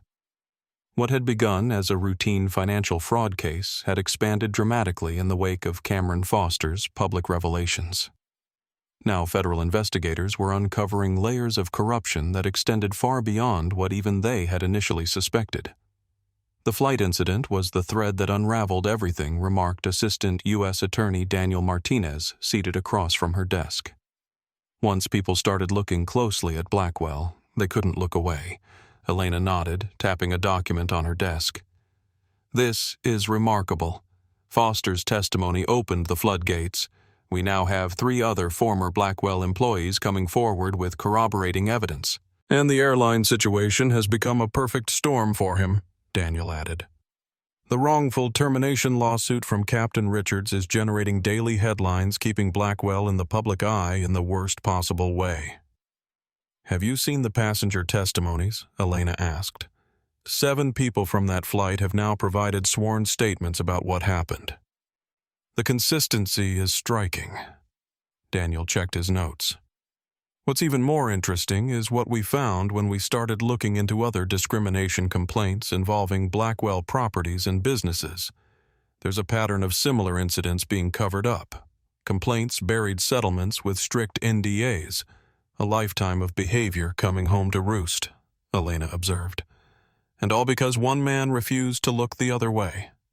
Across town, Cameron Foster was meeting with federal investigators for the 3rd time that week. Having finally broken his silence, he was now providing detailed information about the financial irregularities he had discovered while working at Blackwell Enterprises. The system was designed to be impenetrable, Cameron explained, pointing to complex diagrams on the conference room screen. Multiple shell companies' offshore accounts manipulated transactions that would be difficult to trace without knowing exactly what to look for. And how did you discover it? Asked the lead investigator. I was implementing a new security protocol for their financial systems. During the integration testing, I kept encountering discrepancies that didn't make sense.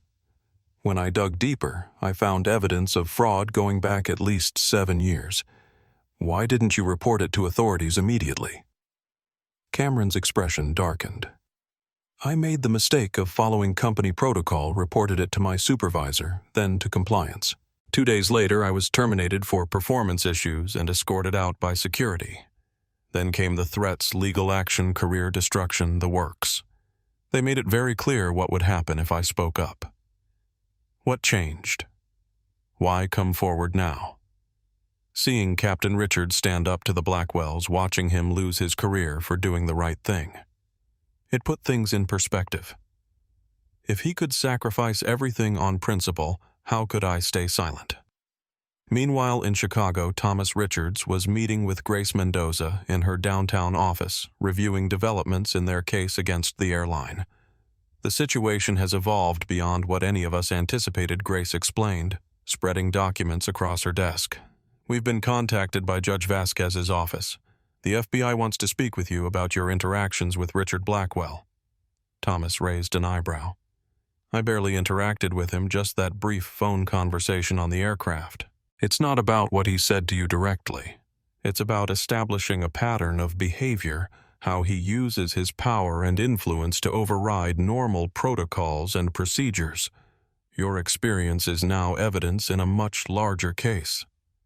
Thomas absorbed this information silently.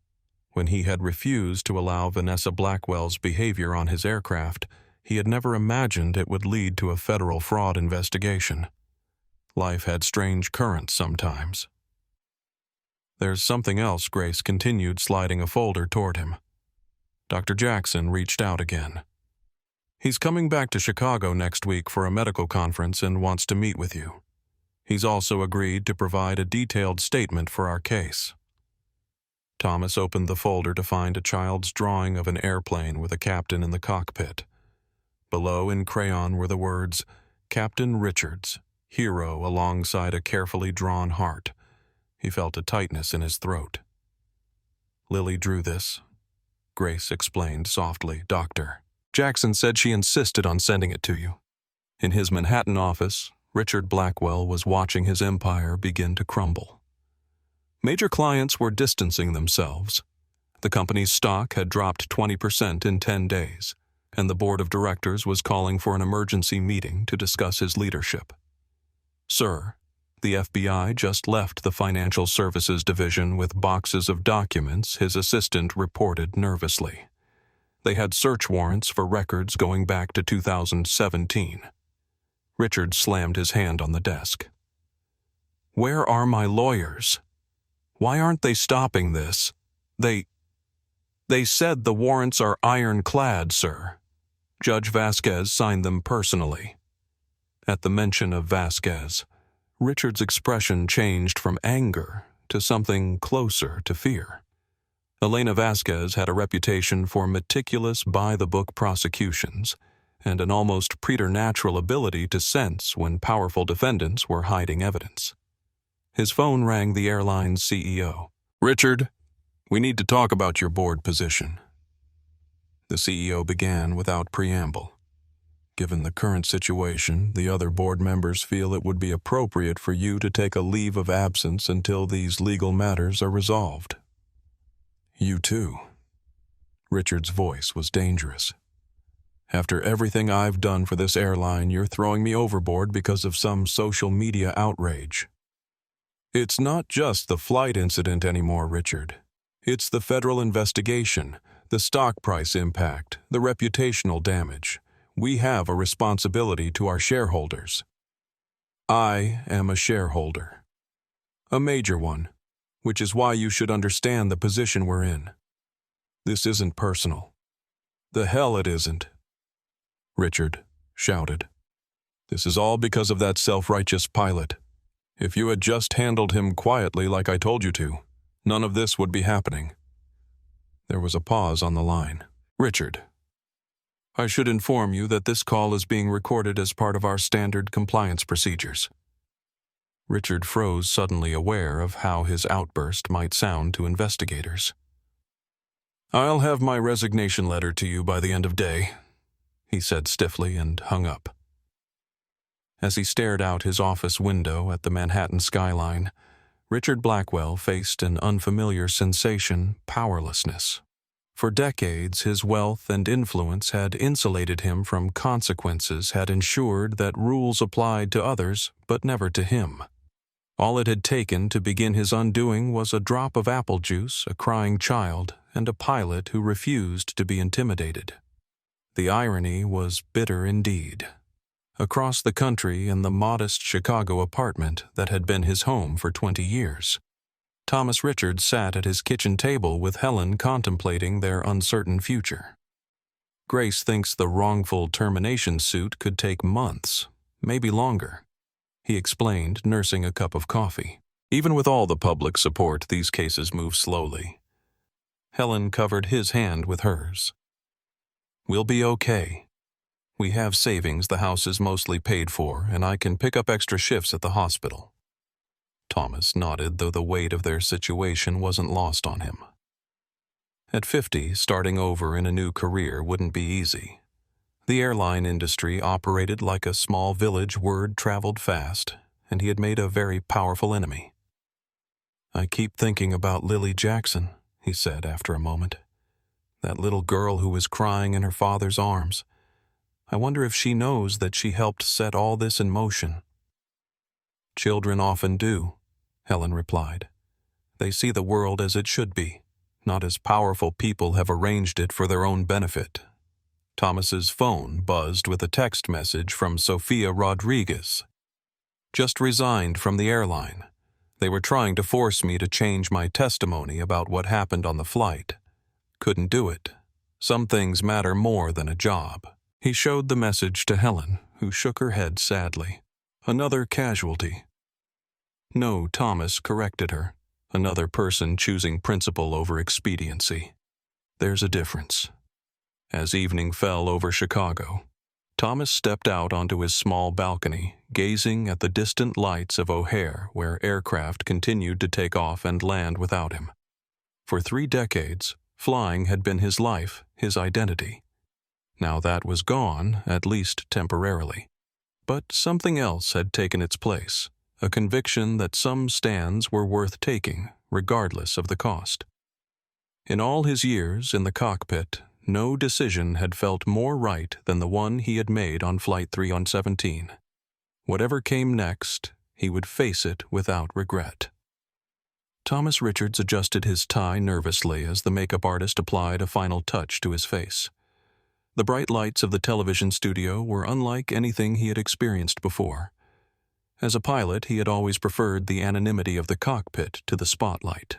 2 minutes, Captain Richards, the producer, called, checking her clipboard. Remember, just be yourself and tell your story exactly as it happened. That's what people want to hear. The past week had seen a seismic shift in media coverage of the Flight 317 incident. What had initially been reported as a case of a pilot overreacting to a minor customer service issue had transformed into a symbol of standing up against privilege and discrimination. And now Thomas was about to give his first television interview on National Morning, one of the country's most watched news programs. We're live in 5, 4, 3. The floor director's countdown ended with a silent point toward the host, Margaret Chen. Good morning, America. Today we're joined by Captain Thomas Richards, the airline pilot who found himself at the center of controversy after removing a board member's wife from a flight for racially harassing another passenger. Captain Richards was subsequently terminated after 30 years of service. Thank you for being here, Captain. Thomas nodded, trying to appear more comfortable than he felt. Thank you for having me, Margaret. Let's start at the beginning. Walk us through what happened on Flight 317. Thomas recounted the events clearly and factually, avoiding embellishment or emotional language. He described Vanessa Blackwell's behavior, Lily's tears, Dr. Jackson's dignity under pressure, and his own decision-making process.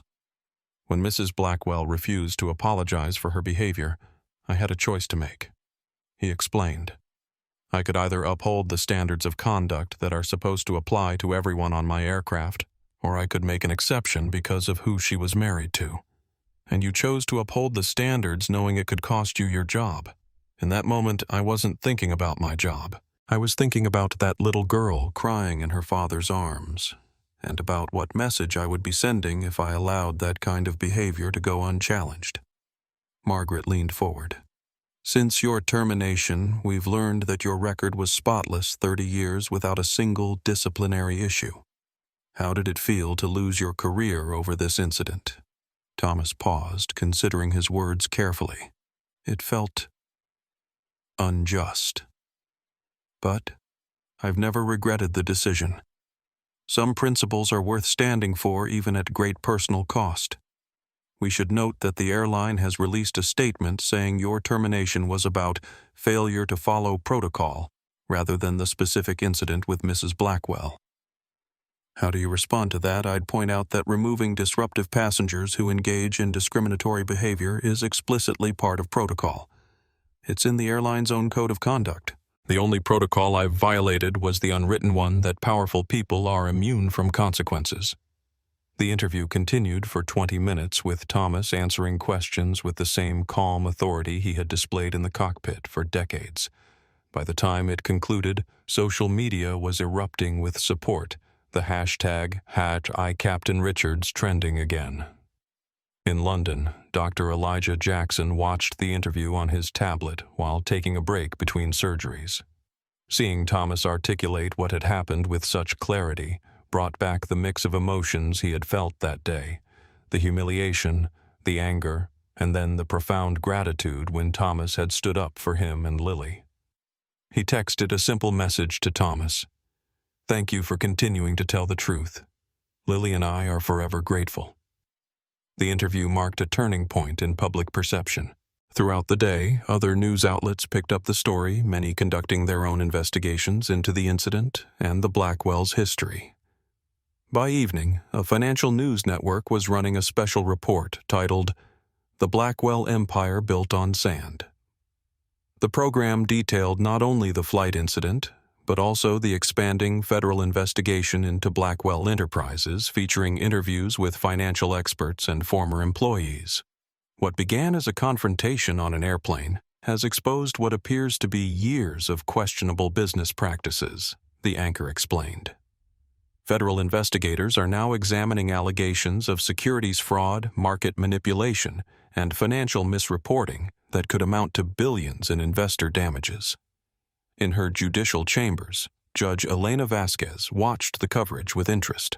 The public spotlight on Blackwell was accomplishing what years of quiet investigation had struggled to achieve. It was breaking the wall of silence around his operations. "Judge, you should see this," her clerk said, bringing in a tablet. On it was a video of Richard Blackwell leaving a restaurant surrounded by reporters. When asked about the allegations against him, Blackwell lost his composure. "This is a witch hunt," he shouted, pointing aggressively at the cameras. "That pilot had no right to humiliate my wife. He deserved to be fired, and I'd do it again." When pressed about the federal investigation, Blackwell's response was even more damaging. "The government has been after me for years because I'm successful. They can't stand to see someone win in this country anymore." Elena shook her head. "His lawyers must be having heart attacks right now." The clerk nodded. "There's more." 3 major investors in Blackwell Enterprises announced they're pulling out, and the stock dropped another 15% today. The unraveling continued throughout the week. Former colleagues of Thomas from the Air Force and the airline industry came forward to attest to his character and professionalism. One retired captain told a story about Thomas diverting a transatlantic flight to save a passenger suffering a heart attack despite the significant cost and disruption. "That's who Thomas Richards is," the former colleague explained. "Someone who does the right thing regardless of convenience or cost." Even James Wilson, Thomas's first officer on the fateful flight, seemed to be having second thoughts about his testimony. In a brief statement to reporters, he appeared uncomfortable and evasive. "Captain Richards made a judgment call in a difficult situation," he said. "While I might have handled it differently, I can't say he was wrong." The tide of public opinion had shifted so dramatically that the airline found itself in an increasingly untenable position. Their initial statement supporting Thomas's termination was now being scrutinized and ridiculed on social media. Aviation industry publications were questioning whether the airline had sacrificed safety and ethical standards to appease a powerful board member. In the corporate offices of the airline, executives were in crisis mode. The CEO paced the conference room where the leadership team had been meeting for hours. "Our position is becoming unsustainable," the chief legal officer admitted. Richards's interview was devastating, calm, professional, and directly contradicting our narrative about protocol violations. The public clearly sees him as the hero in this story, and now we have passengers from the flight coming forward to corroborate his account, the PR director added. 7 so far, all with consistent stories about Mrs. Blackwell's behavior. The CEO stopped pacing. What are our options? Legally, we're in a precarious position, the CLO explained. Richards has a strong wrongful termination case. If it goes to trial, discovery could be extremely embarrassing internal communications about Blackwell's influence, other incidents where protocol was ignored for VIPs. And the Blackwell connection is now toxic, the PR director interjected. With the federal investigation expanding daily, continuing to stand by his wife's side makes us look complicit in a culture of corruption and privilege. The CEO sighed heavily. So what are you suggesting? A settlement with Richards? The CLO said promptly. Reinstatement back. Pay public apology. We frame it as new information coming to light that has caused us to reevaluate the situation. Blackwell will be furious, the CEO noted. Blackwell is fighting for his survival right now, the PR director pointed out. He no longer has the leverage he once did. And frankly, sir, his board seat is almost certainly forfeit regardless. We can't afford to go down with his ship. As media coverage continued to evolve, Thomas Richards found himself in an unexpected position as a symbol of moral courage in the face of power and privilege. Letters and emails poured in from people sharing their own experiences of standing up against discrimination, often at personal cost. One evening, as Thomas sorted through the messages with Helen, he came across a particularly moving email from a young pilot in training. Captain Richards, I want to be the kind of pilot you are, one who understands that the real meaning of captain isn't just about flying the plane, but about protecting everyone on board in every way that matters. Helen noticed her husband's eyes glistening as he read the message. You've made a difference, she said softly. Whatever happens with the lawsuit or your career, you've shown people that standing up for what's right isn't just a platitude. It's a choice we all have to make when the moment comes. Thomas nodded, feeling a sense of peace despite the uncertainty of his future. That's all I ever wanted to do, the right thing. I never expected it to become this. The right thing at the right moment can change more than we imagine, Helen replied. You changed that little girl's life. You may have changed the airline industry, and you've certainly changed Richard Blackwell's world. As night fell over Chicago, the media continued to dissect every aspect of the story: the flight incident, Thomas's career, the Blackwell investigation, the airline's response. But beneath the headlines and punditry lay a simple truth that resonated with millions. One person's refusal to look the other way had set in motion a chain of events that was bringing long overdue accountability to those who had considered themselves beyond reach. The offices of Mendoza Legal Group occupied the 15th floor of a downtown Chicago building with views of Lake Michigan. Grace Mendoza had built her reputation defending employees against corporate giants, but even she had never handled a case that had captured public attention like Thomas Richards versus Atlantic Global Airlines. The settlement offer came in this morning, Grace announced, placing a document on the conference table where Thomas sat with Helen. They're getting nervous. Thomas adjusted his reading glasses and studied the proposal. Reinstatement as captain with full seniority. Back pay from the date of termination and a public statement acknowledging that my actions were consistent with airline policy regarding passenger conduct. It's a good offer, Grace observed. Better than I expected at this stage. Thomas looked up. What about the NDA? Grace nodded, having anticipated this question. Standard confidentiality clause. You wouldn't be able to discuss the terms of the settlement or make disparaging comments about the airline. So they want me back in the cockpit, but silent about why I was removed from it in the first place. That's typically how these settlements work, Grace explained.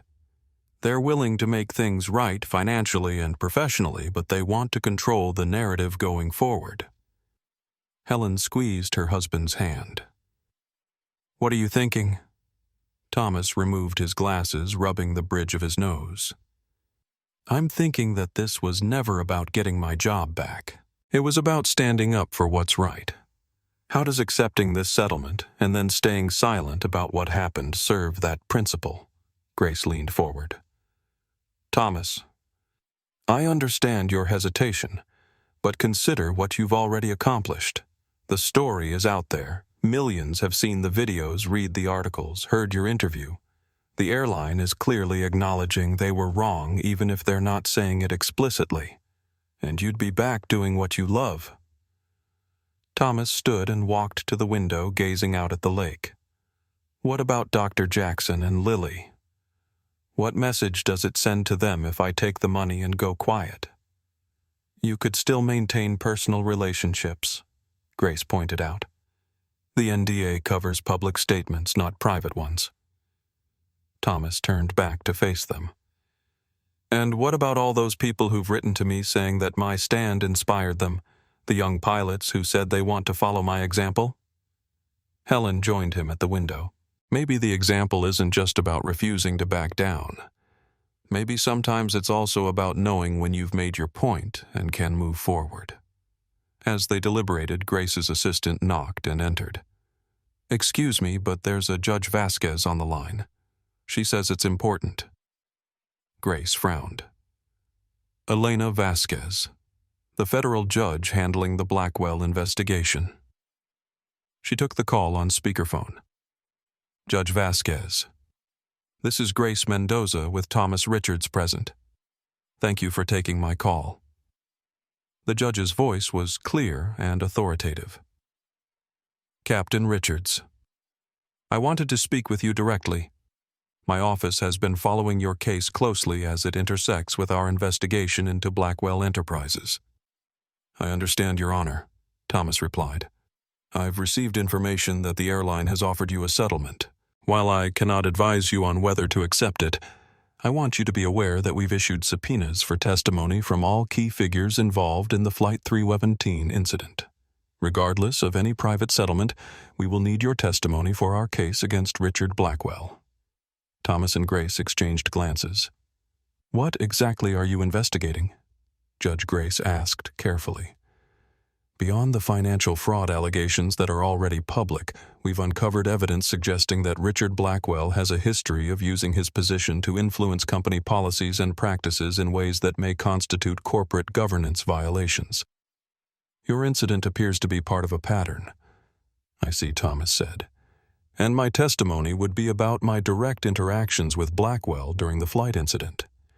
Yes, and any subsequent communications or actions that might demonstrate how he wielded his influence to affect your employment status. After the call ended, Thomas sat heavily in his chair. So, even if I settle with the airline, this isn't over. It's bigger than just your termination now, Grace confirmed. The Blackwell investigation has expanded and your experience has become evidence in a federal case. Before Thomas could respond, Grace's phone chimed with a news alert. She checked it and her eyes widened. You need to see this. She turned her tablet toward them, displaying a breaking news headline, FBI raids Blackwell Enterprises headquarters in fraud investigation. The article detailed how federal agents had entered Blackwell's New York offices with search warrants, removing boxes of documents and electronic devices. Photos showed stone-faced agents escorting employees from the building while news helicopters captured the scene from above. This is unprecedented, Grace murmured.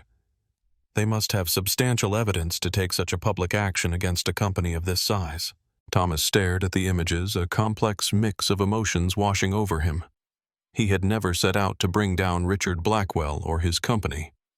He had simply refused to allow racial harassment on his aircraft. Yet that single decision had seemingly triggered a cascade of consequences that were still unfolding. I need to think about the settlement offer, Thomas said finally. This changes things. Meanwhile, in the federal courthouse, Judge Elena Vasquez was reviewing the preliminary findings from the Blackwell raid with prosecutors. The documents corroborate Foster's allegations, the lead prosecutor explained. "We found evidence of systematic financial manipulation dating back at least 8 years. But there's more. We've also uncovered communications suggesting Blackwell regularly used his board positions to override normal corporate governance procedures, including pressuring the airline to terminate Captain Richards, Elena surmised." "Exactly. We have emails between Blackwell and the airline CEO that explicitly discuss using Richards as an example to maintain Blackwell's influence over operational decisions." Elena removed her glasses. "This has evolved far beyond one incident on an aircraft." "It has." Blackwell appears to have operated for years with the belief that his wealth and connections placed him above ordinary accountability. Captain Richards may have been the first person to successfully challenge that assumption. As the legal machinery continued to advance, Thomas and Helen returned home to find an unexpected visitor waiting on their porch, Dr. Elijah Jackson, who had flown in from London for a medical conference. "Dr. Jackson," Thomas said, surprised. "I didn't realize you were in Chicago." Elijah stood extending his hand. "I apologize for coming unannounced. I tried calling, but with the time difference." "Please come in," Helen invited warmly. Once settled in the living room, Elijah got straight to the point. "I've been following everything that's happened. The airline terminating you, the Blackwell investigation, all of it. I needed to tell you in person how sorry I am that standing up for Lily and me has cost you so much." Thomas shook his head. "You have nothing to apologize for. The cost of doing the right thing isn't your responsibility. Still, I want to help. I've provided a detailed statement to your attorney about what happened on the flight. I'm also willing to testify if needed. And..." He reached into his briefcase and withdrew a folder. "Lily insisted I bring you these." Inside were more of Lily's drawings, colorful depictions of airplanes' pilots, and one particularly touching image of a tall figure in a captain's uniform standing protectively beside a small girl with braids. "She talks about you all the time," Elijah said softly. "The captain who wasn't afraid of the mean lady. You've become something of a hero to her." Thomas felt a lump in his throat. "How is she adjusting to London?" "Better now. The first few weeks were difficult, but children are resilient. She's making friends at her new school." Elijah hesitated, then added, "I've been teaching her about courage, that it isn't about never being afraid, but about doing what's right even when you are afraid. You've given her a powerful example of that." As they continued talking, the television in the corner broadcast another update about the Blackwell investigation. The camera showed Richard Blackwell leaving his attorney's office, surrounded by reporters, shouting questions. His face was tight with barely controlled fury. "Sometimes I wonder if all this would have happened eventually, even without the flight incident," Elijah mused, watching the footage. People like Blackwell often believe they're untouchable until suddenly they're not. Perhaps Thomas agreed. But it took someone like Cameron Foster with specific knowledge to connect the dots. Without the flight incident bringing attention to the Blackwells, would his allegations have gained the same traction? The question hung in the air, unanswerable but profound, how a single moment of principle could set in motion events that changed countless lives, toppled empires, and brought long-hidden truths into the light. As the evening progressed, Thomas found himself reconsidering the settlement offer. Perhaps Grace and Helen were right. Perhaps he had already accomplished what mattered most, standing for principle when it counted and inspiring others to do the same. Perhaps it was time to move forward back into the cockpit where he belonged. But as he looked at Lily's drawings spread across his coffee table, Thomas knew his decision would not be based on what was easiest or most practical. It would be based on the same question that had guided him on Flight 317. What is the right thing to do? The grand marble lobby of the federal courthouse buzzed with activity as journalists and spectators gathered for the day's proceedings. At the center of the storm was Richard Blackwell, once untouchable, now fighting desperately to preserve what remained of his empire and freedom. For Thomas Richards, sitting in the witness gallery, the scene was surreal. 3 months ago, he had been a respected airline captain with an unblemished 30-year record. Now he was a key witness in what the media had dubbed the financial fraud case of the decade. Judge Elena Vasquez entered the courtroom, her authoritative presence immediately commanding silence. The court will now hear testimony in the matter of the United States versus Richard Blackwell and Blackwell Enterprises. As prosecutors laid out their case, the enormity of Blackwell's alleged crimes became clear. Years of financial manipulation, insider trading, and corporate governance violations had allegedly defrauded investors of billions. But equally damning were the patterns of intimidation, retaliation, and abuse of power that had allowed the scheme to continue unchecked for so long. Your Honor, the lead prosecutor explained, we will demonstrate that Mr. Blackwell deliberately created a culture of fear and retribution that silenced potential whistleblowers. The incident on Flight 317 exemplifies this pattern when Captain Richards refused to bend rules for Mrs. Blackwell. Mr. Blackwell used his board position to have Richards terminated, sending a clear message throughout the organization about the consequences of challenging his authority. From his place at the defense table, Richard Blackwell stared straight ahead, his expression unreadable. His wife Vanessa was notably absent, having retreated from public view after the disastrous viral videos of her behavior. Thomas was called to testify after Cameron Foster, whose detailed account of discovering financial irregularities had visibly shaken several jurors. Taking the stand, Thomas recounted the events on Flight 307 with the same calm precision he had always brought to his work as a pilot. And when you refused to accommodate Mrs. Blackwell's demands, what happened? The prosecutor asked. She called her husband and put him on speakerphone, Thomas explained. Mr. Blackwell then threatened my career directly, stating that he could have me fired with one call to the CEO. And was that threat carried out? Yes. Upon landing in London, I was immediately suspended. 1 week later, I was terminated after 30 years of service with a perfect record. During your conversation with Mr. Blackwell, did he indicate any concern about his wife's racially charged language or behavior? No. His only concern appeared to be accommodating her demands and asserting his authority over me and the aircraft. When it was the defense's turn for cross-examination, Blackwell's attorney approached with practiced confidence. Captain Richards, isn't it true that airline protocols give considerable discretion to the flight crew in handling passenger disputes? Yes, within certain parameters, Thomas replied. And in your 30 years of flying, had you ever before removed a passenger for what was essentially a verbal dispute? I had removed passengers for disruptive behavior, including verbal abuse toward other passengers or crew. Mrs. Blackwell's behavior fell into that category. The attorney paced before the witness stand. Would you agree that a drop of apple juice on a shoe is a rather minor incident to escalate to the point of removing a passenger? Thomas met his gaze steadily. It wasn't about the apple juice. It was about Mrs. Blackwell's subsequent behavior, her racially charged language, her refusal to apologize, and her escalating hostility that was disrupting the entire cabin. In your conversation with Mr. Blackwell, did he ever explicitly tell you to violate any airline policy? He instructed me to move Dr. Jackson and his daughter despite their having valid tickets for their assigned seats solely to accommodate his wife's prejudice.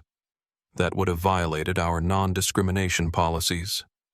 As the testimony continued, Thomas maintained his composure, neither embellishing nor minimizing the events. When he stepped down from the witness stand, he noticed Richard Blackwell watching him with cold hatred. Outside the courthouse, a media frenzy awaited. Thomas declined to comment following his attorney's guidance, but cameras captured his dignified exit. The contrast between his calm demeanor and the chaotic scenes surrounding Blackwell Enterprises in recent weeks was not lost on observers. Later that evening, a bombshell dropped. During an emergency press conference called ostensibly to defend his reputation, Richard Blackwell lost control. Facing pointed questions about new evidence discovered in the FBI raid, he erupted. This entire witch hunt began because of one self-righteous pilot. He shouted, jabbing his finger toward the cameras. Richards thinks he's some kind of hero for humiliating my wife, but he's just a pawn being used by my competitors and enemies in the government who've been trying to destroy me for years. When a reporter asked about the racial component of the original incident, Blackwell's composure shattered completely. My wife was upset about her shoes. That doesn't make her racist. That pilot had no right to embarrass her in front of an entire plane full of people. If I still had my board seat, I'd fire him all over again. The meltdown continued for several excruciating minutes before Blackwell's attorneys managed to usher him away from the microphones. But the damage was done. The outburst was broadcast live across multiple networks and immediately went viral online. In Judge Vasquez's chambers, the prosecutor couldn't contain a grim smile as they reviewed the footage. He just corroborated Captain Richards's testimony about retaliatory intent, the prosecutor noted, and implicated himself in corporate governance violations on national television. Judge Vasquez maintained her judicial composure, but her eyes reflected satisfaction. Some people believe their power insulates them from accountability for so long that they lose the ability to recognize the line they shouldn't cross. Meanwhile, at the airline's corporate headquarters, the CEO was convening an emergency board meeting.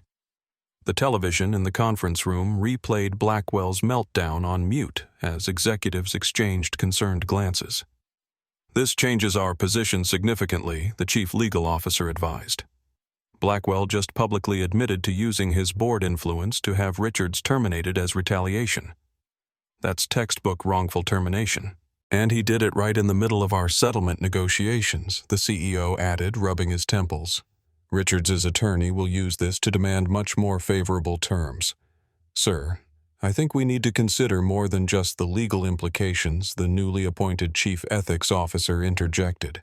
"This is a defining moment for our corporate culture. How we respond will send a message to every employee about whether we truly value integrity or simply bow to power and influence." The CEO nodded slowly. "Draft a new proposal. Full reinstatement, back pay, a public apology that specifically acknowledges Richards acted in accordance with our values and policies, and no NDA." "No confidentiality clause?" the CLO asked, surprised. "That's unusual." "So is having a board member publicly admit to forcing us to fire a captain for enforcing our own anti-discrimination policies?" the CEO replied. "It's time we stood on the right side of this situation regardless of the short-term costs." Back in his Chicago home, Thomas watched the Blackwell meltdown with Helen. Both of them stunned by the self-inflicted damage. He just can't accept that someone stood up to him and won, Helen observed. Even now, with everything crumbling around him, he still thinks the real problem was your refusal to accommodate his wife's entitlement. Thomas's phone rang. It was Grace Mendoza. "Thomas, you're not going to believe this. The airline just withdrew their original settlement offer and replaced it with something much better. Full reinstatement, back pay, public apology, and no NDA. They're essentially admitting they were wrong and giving you complete freedom to tell your story." After the call, Thomas sat in thoughtful silence. The vindication was complete, but he felt no triumph or satisfaction, only a sense that justice so long delayed was finally taking its natural course. "Are you going to accept?" Helen asked. "I think so," Thomas replied. "Not for the money or the job, though I do miss flying, but because accepting sends a message, too, that standing up for what's right doesn't have to be a one-way ticket to martyrdom. Sometimes principles and practicality can align." The next day, as Thomas prepared to meet with Grace to finalize the settlement acceptance, breaking news alerts flooded in. The FBI had raided Blackwell's personal residences in New York, Miami, and the Hamptons, escalating the investigation to new heights. Hours later, in a move that shocked even seasoned financial analysts, major investors in Blackwell Enterprises announced they were withdrawing support. The company's stock plummeted, trading was temporarily halted, and rumors of bankruptcy filings began circulating. The empire that Richard Blackwell had built through intimidation, financial manipulation, and the belief that rules didn't apply to him was collapsing at breathtaking speed. All because he couldn't accept that a pilot had drawn a line and refused to cross it. As Thomas signed the settlement papers in Grace's office, he reflected on the strange journey that had brought him to this point. A minor incident on an aircraft had exposed fault lines of power privilege and accountability that ran far deeper than anyone could have imagined. "It's official," Grace said, gathering the documents. "You're reinstated effective immediately with full seniority and back pay. The airline's public statement will be released this afternoon. Thank you for everything," Thomas said sincerely. "I should be thanking you," Grace replied. "Cases like yours remind us all that integrity isn't just a buzzword for corporate mission statements. It's a choice people make when it matters most." As they shook hands, Grace's assistant rushed in with another news alert. Richard Blackwell has been indicted on 17 federal counts, including securities fraud, wire fraud, and obstruction of justice. If convicted, he faces up to 30 years in prison. The breaking point had finally arrived. What had begun with a drop of apple juice had culminated in the downfall of a man who had believed himself untouchable. And though Thomas had never sought to bring Blackwell down, he understood now that sometimes justice required someone to simply stand firm when the moment demanded it. The headquarters of Atlantic Global Airlines occupied a gleaming glass tower in downtown Chicago, its soaring atrium designed to evoke the freedom of flight. Today, however, the mood in the executive boardroom on the 44th floor was anything but free. Tension hung in the air as the remaining board members assembled for an emergency session. CEO Michael Preston called the meeting to order, his normally confident demeanor subdued. "Ladies and gentlemen, the events of the past 48 hours have forced us to confront some uncomfortable truths about our corporate governance and values. Richard Blackwell's public meltdown and subsequent indictment have placed this airline in an untenable position." The room remained silent as Preston continued. "We allowed a board member's influence to override our own policies and principles. In doing so, we failed not just Captain Richards, but every employee who looks to leadership for ethical guidance." Karen Davis, the newly appointed Chief Ethics Officer, spoke next. "The settlement with Captain Richards is finalized. He has accepted our offer of full reinstatement with back pay. Our public statement acknowledging that his actions were in accordance with our values has been drafted and is ready for release." "What about the media fallout?" asked Operations Director Frank Miller. "We're being portrayed as Blackwell's willing accomplices. The best way to address that is with decisive action and radical transparency," Preston replied. "Which brings me to the next agenda item. I'm proposing a comprehensive review of all decisions influenced by Richard Blackwell during his tenure on the board, particularly personnel decisions that may have similarly undermined our stated values." The board members exchanged uneasy glances. Such a review would likely uncover other instances where power and influence had trumped merit and principle. Additionally, Preston continued, "I'm recommending that we establish an independent ethics council with representation from frontline employees, including pilots and flight attendants. Their role will be to ensure that our policies on passenger conduct and employee protection are consistently enforced regardless of who is involved." As the meeting progressed, the discussion shifted from damage control to genuine reform. By the time they adjourned 3 hours later, the board had unanimously approved a series of measures that would fundamentally transform the airline's approach to corporate governance, ethical decision-making, and employee empowerment. Meanwhile, across town, Thomas Richards was meeting with Grace Mendoza to review the final settlement documents. "There's something I haven't told you," Grace said as Thomas finished signing the paperwork. "Sofia Rodriguez has been offered her job back as well, with a promotion to training supervisor. The airline recognized that she was pressured to change her testimony about the incident." Thomas smiled. "She deserves it. Standing up to that kind of pressure takes real courage." "Speaking of courage," Grace continued, Dr. Jackson called this morning. He and Lily are returning to Chicago next week for a follow-up conference.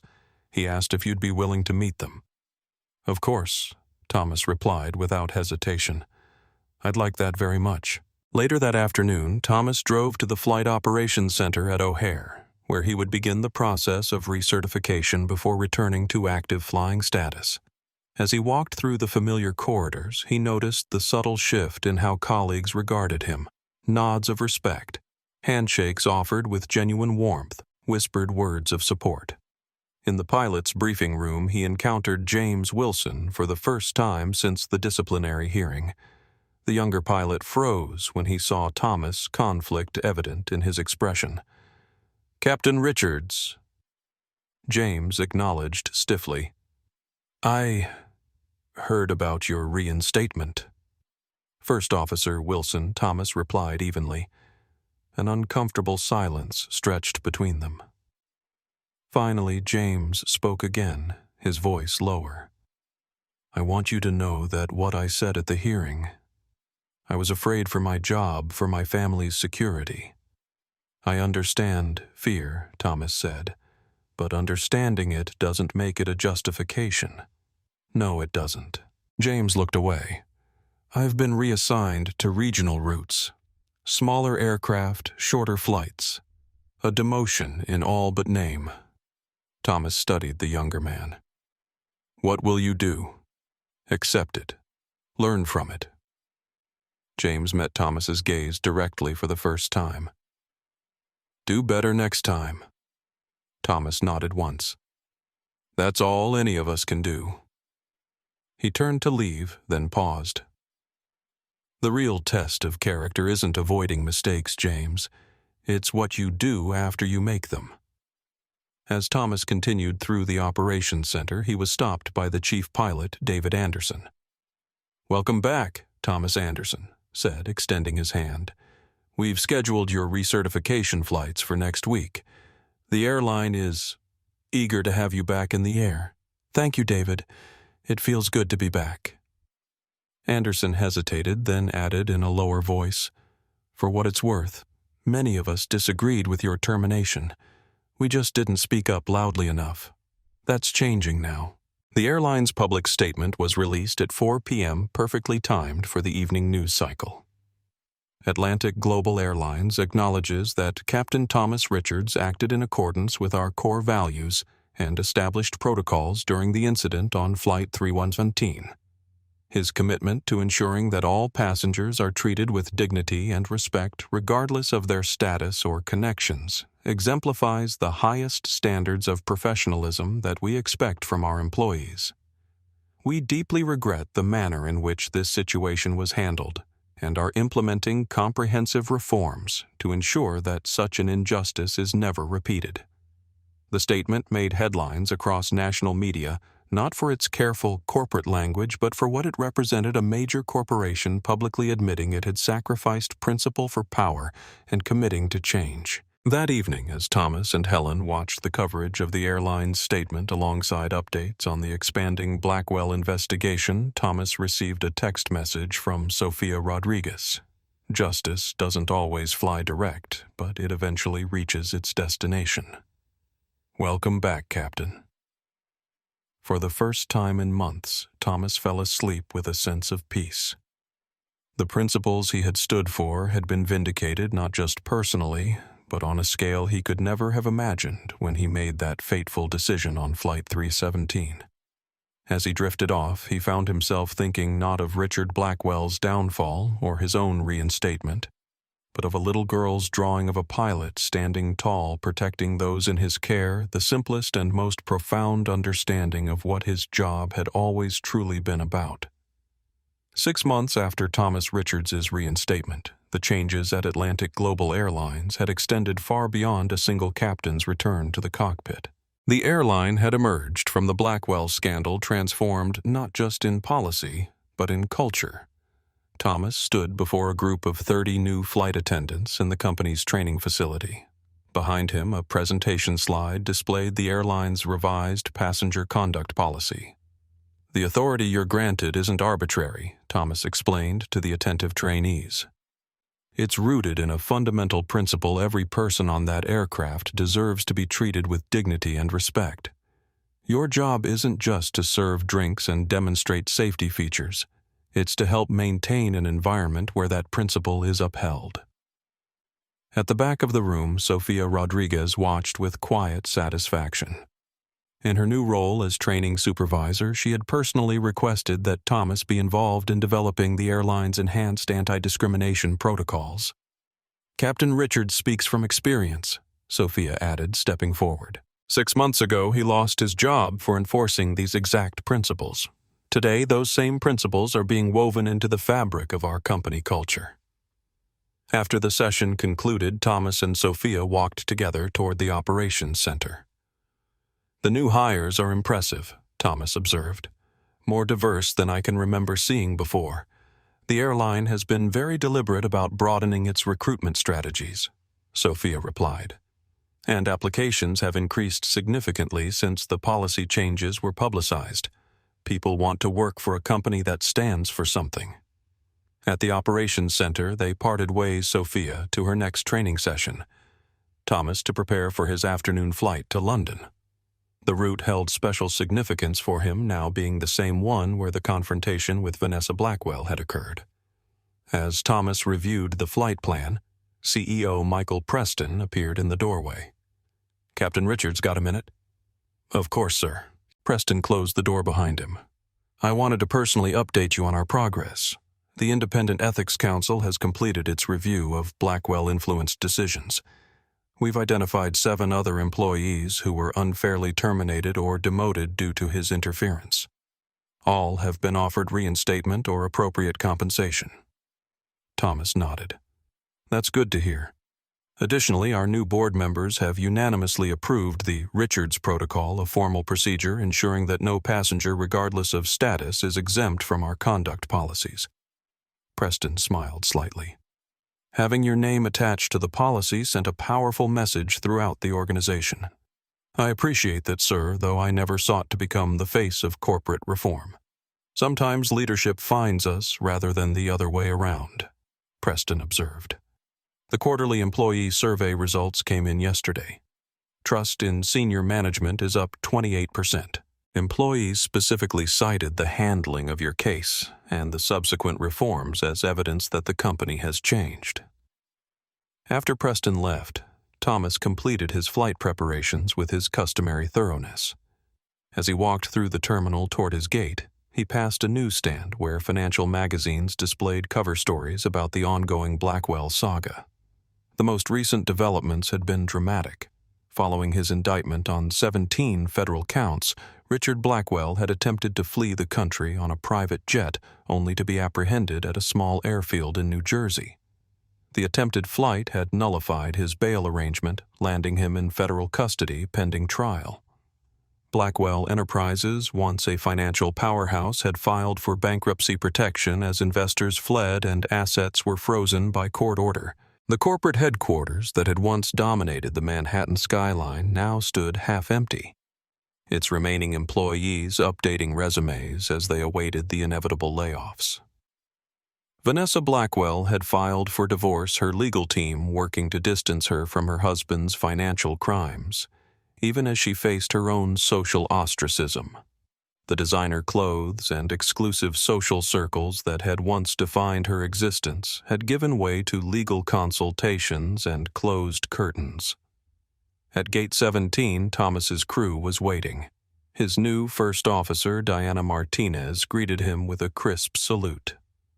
"Pre-flight checks complete, Captain.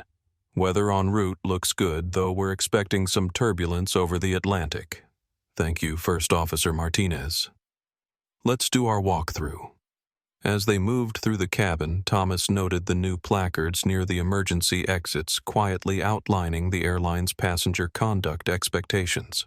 The changes weren't just in policy documents, but in visible everyday reminders of the company's renewed commitment. In premium economy, a flight attendant was helping a woman settle her young son into his seat. The scene reminded Thomas of Dr. Jackson and Lily, whom he had met for lunch the previous week during their return visit to Chicago. Lily had grown an inch since he'd last seen her and had excitedly shown him her new sticker collection. More significantly, she had approached him without the shyness she had displayed on the flight, clearly no longer associating authority figures with the fear she had experienced during the confrontation with Vanessa Blackwell. "She talks about you all the time," Dr. Jackson had confided while Lily was distracted with dessert. "Her teacher told me she wrote a story for class about the brave captain who wasn't afraid of mean people. You've become something of a legend in our household." The memory warmed Thomas as he completed his cabin walkthrough. By standing firm in that moment months ago, he had not only enforced a policy, but had shown a child that adults could and should protect each other from cruelty and injustice. As passengers boarded, Thomas stood at the cockpit door, greeting them with the same dignified professionalism he had always brought to his role. Some recognized him. He had become something of a public figure since the incident, but most simply saw their captain a reassuring presence as they prepared for the journey across the ocean. In the months since his reinstatement, Thomas had received hundreds of messages from fellow airline employees, passengers, and even strangers who had been moved by his stand. Some shared their own stories of facing discrimination. Others expressed gratitude for the reminder that principles still mattered in a world that often seemed to prioritize power and profit above all else. The airline industry itself was experiencing a quiet but significant transformation. Other major carriers, watching the public response to Atlantic Global's reforms, had begun reviewing and strengthening their own policies regarding passenger conduct and employee protection. Trade publications had featured articles analyzing the Richards effect, how one captain's refusal to bend principles had triggered a wave of changes across the industry. As Thomas settled into the captain's chair for takeoff, he reflected on the strange, winding journey that had brought him to this moment.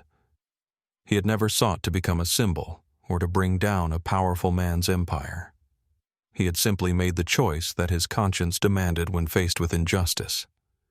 The aircraft lifted smoothly into the Chicago sky, banking gently toward the east as it began its transatlantic journey. Below the city, spread out in a grid of lights and shadows, each point representing countless human stories unfolding in their own complex ways. Thomas engaged the autopilot once they reached cruising altitude, the familiar routine both comforting and meaningful. He was back where he belonged, not just physically in the cockpit, but spiritually aligned with the values that had guided his life and career. The transformation that had begun with a single decision on a single flight had rippled outward, touching lives and institutions in ways he could never have anticipated. But perhaps that was always the nature of principles. Their true power lay not in grand gestures, but in the quiet moments when faced with a choice between convenience and conscience. Someone chooses the more difficult but more honorable path. Exactly 1 year after the incident on Flight 317, Thomas Richards stood in the cockpit of the same Boeing 787, preparing to command the same route from Chicago to London. The symmetry wasn't lost on him as he completed his pre-flight checks with practiced precision. The airline had changed considerably in the intervening year. Following the Blackwell scandal, 3 new board members had been appointed, including a respected ethics professor and a civil rights attorney. The corporate headquarters had been renovated to feature a prominent display in the lobby highlighting the company's renewed commitment to integrity and equal treatment. Captain Richards' first officer Martinez's voice interrupted his thoughts. "Ground crew reports were clear for boarding. Thank you, Diana. Let's get our passengers home." Thomas adjusted his uniform cap and stepped out of the cockpit to take his customary position near the aircraft entrance. It was an old-school touch that newer pilots often skipped, but Thomas believed that seeing the captain as they boarded reassured passengers and set the right tone for the flight. As the boarding process began, Thomas greeted each passenger with a nod and a brief welcome. Some recognized him, offering words of appreciation or respect. Others simply returned his greeting and continued to their seats, unaware of the significance this particular flight held for him. About halfway through the boarding process, Thomas noticed a familiar face approaching Dr. Elijah Jackson, with Lily beside him, now 8 years old, and visibly more confident than the frightened child Thomas had first encountered. Captain Richards. Lily exclaimed, her face lighting up with recognition. Thomas smiled warmly. "Well, hello there, Miss Jackson. Are you and your father traveling with us today?" Dr. Jackson extended his hand. "We're heading back to London after a conference here in Chicago. I had no idea you'd be our captain. What a remarkable coincidence." "Or perhaps not so coincidental," Thomas replied. "I specifically requested this flight when I saw the date on the schedule. 1 year ago today." Understanding dawned in Elijah's eyes. "Of course. I hadn't realized the anniversary." "Daddy says you're a hero," Lily interjected, looking up at Thomas with unabashed admiration. Thomas crouched to meet her at eye level. "Your daddy's the real hero, Lily. He's the one saving children's hearts in London." Lily considered this thoughtfully. "Can there be two heroes?" Thomas chuckled. "I suppose there can. I made you something," she said, reaching into her backpack and withdrawing a carefully folded paper. "It's for your anniversary." Thomas unfolded the drawing to find a colorful depiction of an aircraft with a captain standing beside it. Above, in careful letters, was written, "Thank you for being brave." The simplicity and sincerity of the gesture touched him deeply. "This is wonderful, Lily. Thank you. I'll keep it with me in the cockpit for good luck." As the Jacksons continued to their seats, Thomas felt a profound sense of completion. A year ago, he had made a decision that had cost him dearly but had ultimately affirmed the principles by which he had always tried to live. Now, seeing Lily's confidence and joy, he knew without doubt that it had been worth it. The remainder of the boarding process proceeded smoothly until Thomas noticed a hesitant figure approaching James Wilson, his former first officer, now in the uniform of a regional carrier. Captain Richards James said, his voice uncertain. "I didn't expect to see you here," James Thomas acknowledged. "Are you deadheading back to London?" "Yes, sir. Covering a staffing shortage on short notice." James shifted uncomfortably. "I've wanted to speak with you properly for some time. What I did during your hearing, I've had to live with that decision every day since." Thomas studied the younger man's face, seeing genuine remorse. "We all make choices we have to live with, James. The question is what we learn from them." "I've learned more than I can say," James replied quietly. "Watching how everything unfolded after you were fired, it changed my perspective on what matters in this profession and life, really." "Good," Thomas said simply. "That's all any of us can hope for, to keep learning to do better next time." James nodded, some of the tension leaving his shoulders. "Thank you, Captain. For what it's worth, many of us who stayed silent then have found our voices now. Your stand changed things not just at the airline, but for a lot of us personally." As James continued to his seat, Thomas reflected on how the ripples from that day had touched so many lives in different ways. His personal vindication had never been the point, but it was gratifying to see that his actions had inspired others to examine their own choices and values. Once boarding was complete, Thomas returned to the cockpit to prepare for departure.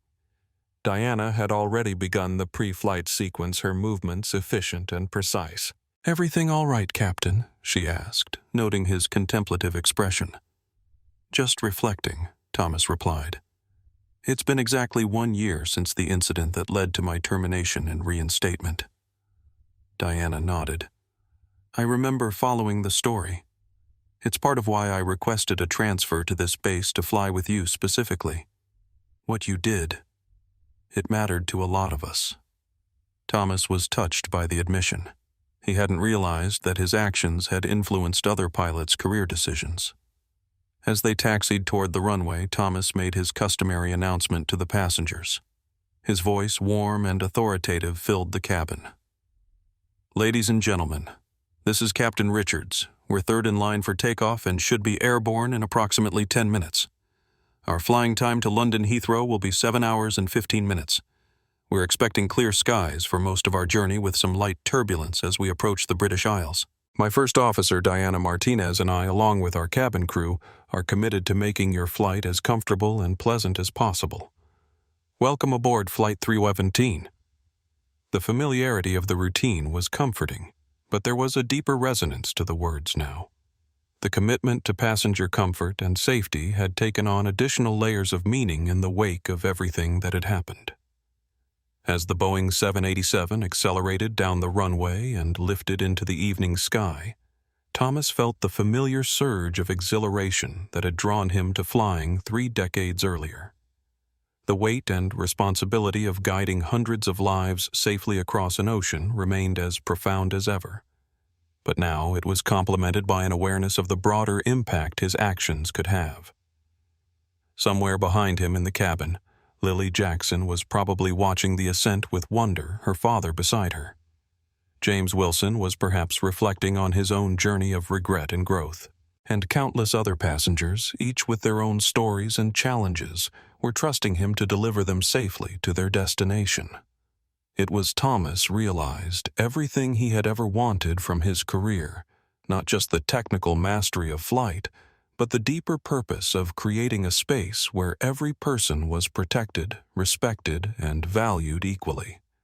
As the aircraft leveled at cruising altitude and the lights of Chicago receded behind them, Thomas checked the navigation display. Before them stretched the vast Atlantic, and beyond it London and whatever new chapters awaited. The journey continued, both literal and metaphorical, carrying them all forward into possibilities yet unknown. 3 years after Flight 317, the ripple effects of Thomas Richards's stand continued to spread through the airline industry and beyond. What had begun as one captain's refusal to tolerate discrimination had evolved into a movement for accountability and ethical leadership that transcended its origins. Atlantic Global Airlines had transformed itself from a company scrambling to contain a PR crisis into an industry leader in corporate ethics and inclusive practices. The Richards Protocol for handling passenger conduct issues had been adopted by 5 other major carriers, standardizing the approach to discrimination incidents regardless of a passenger's status or connections. On a brisk autumn morning, Thomas stood at a podium in the airline's training center, addressing a class of new captains preparing to assume command of their own aircraft. "The stripes on your shoulders represent more than technical competence," he told them, his voice carrying the weight of experience. "They represent a commitment to protect every person on your aircraft, not just their physical safety, but their dignity as human beings." The lecture hall was filled to capacity with some attendees from other airlines participating through a newly established industry exchange program. The incident on Flight 317 had become a standard case study in leadership training, not just for pilots, but for executives across multiple industries. After the session, a young female captain approached Thomas. "Captain Richards, I just wanted to thank you. I was a first officer when the Blackwell incident happened. Watching how everything unfolded, your stand, the consequences, and ultimately the vindication, it shaped how I approach command decisions." Thomas nodded appreciatively. "The uniform gives us authority, but our actions give us moral authority. That's something no title or position can confer." Later that day, Thomas visited the newly renovated corporate headquarters, where a wall in the main lobby now displayed the company's Principles of Inclusive Service in bold letters. Among them was a quote attributed to him, "In the air as on the ground. Dignity is not a privilege reserved for the powerful, it is a right that belongs to everyone." CEO Michael Preston met him in the lobby. The quarterly ethics compliance numbers are in Preston reported. Reported incidents of discriminatory behavior are down 60% since we implemented the new policies. More significantly, employee intervention in such incidents is up 80%. People are speaking up now rather than looking away. That's the real victory, Thomas observed. Not just policies on paper, but a culture where doing the right thing is expected and supported. "We're not alone anymore either," Preston added. 3 other major airlines have adopted similar frameworks. There's talk of an industry-wide standard being developed through the International Air Transport Association. As they walked through the building, Thomas noted the diverse faces in the executive offices, a marked change from 3 years earlier when the leadership had been notably homogeneous. The Blackwell case finally reached its conclusion, Preston mentioned as they entered his office. The Supreme Court declined to hear his appeal. He'll serve the full 12-year sentence. Thomas nodded, though the fate of Richard Blackwell had long ceased to be his primary concern. The man's downfall, while deserved, had been a side effect rather than the goal of Thomas's actions. "Have you heard from Dr. Jackson recently?" Preston asked. "Yes, he and Lily visited Chicago last month," Thomas replied with a smile. "Lily's 11 now and still determined to become a pilot. She's joined a young aviators program at her school in London." The thought of Lily, the frightened child whose dignity he had defended 3 years ago, now pursuing her own dreams of flight, was deeply satisfying to Thomas. It represented the most meaningful impact of his stand, not the corporate reforms or Richard Blackwell's downfall, but the message sent to a young girl that she deserved to be treated with respect, and that adults would stand up for that principle. After leaving the headquarters, Thomas drove to a community center in a predominantly minority neighborhood on Chicago's South Side, where he volunteered monthly with an aviation education program for underserved youth. The program, partially funded by the Jackson Foundation for Dignity and Equality, introduced young people to careers in aviation, while emphasizing the values of integrity and ethical leadership.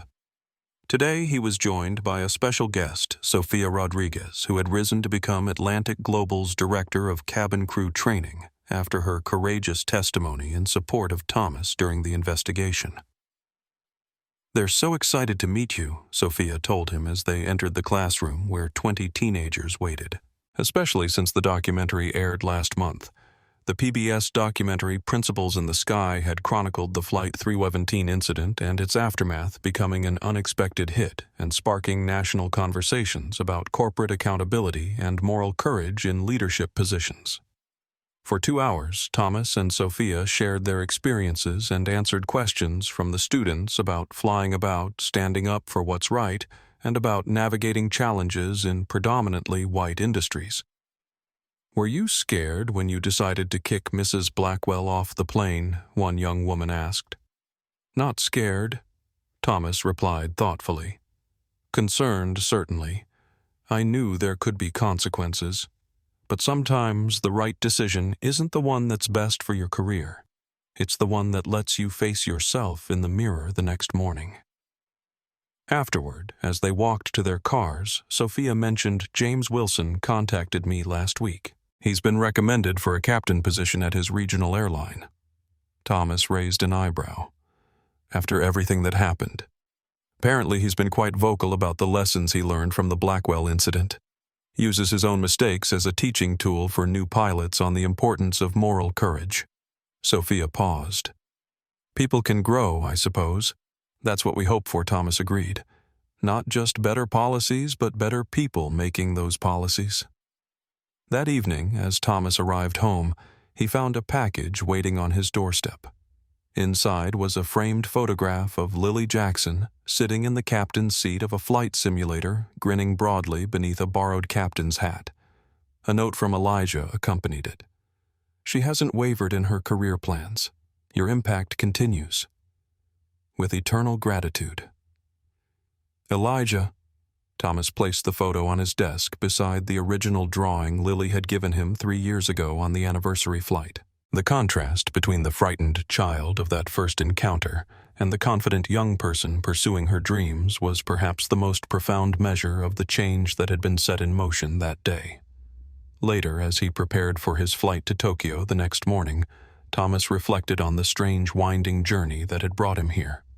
A single moment of principle had triggered consequences beyond anything he could have imagined.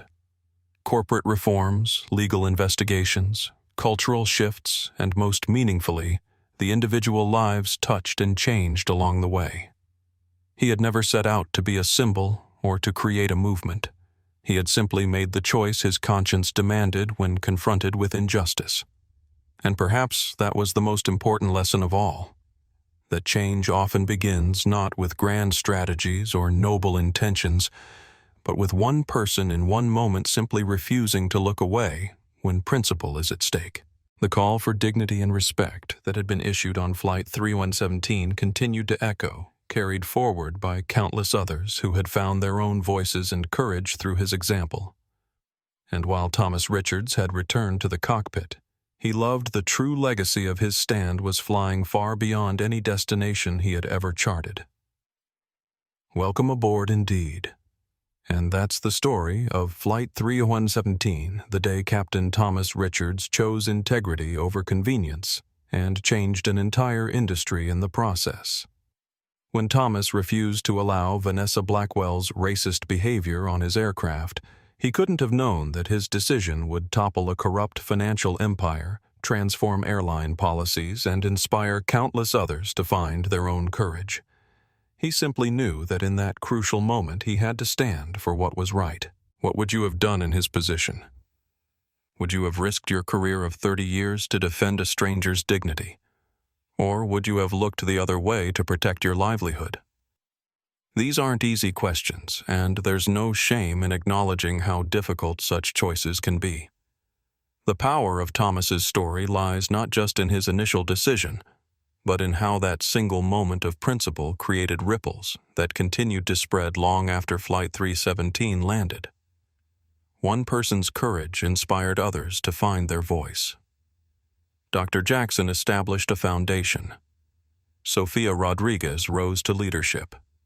Even James Wilson, who initially chose fear over principle, eventually found his way to a better path. Have you ever witnessed someone stand up against injustice when it would have been easier to remain silent?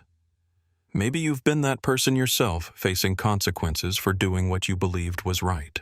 Share your experiences in the comments below. Your story might be exactly what someone else needs to hear today. The truth is, we may never know the full impact of our actions when we choose to stand against wrong.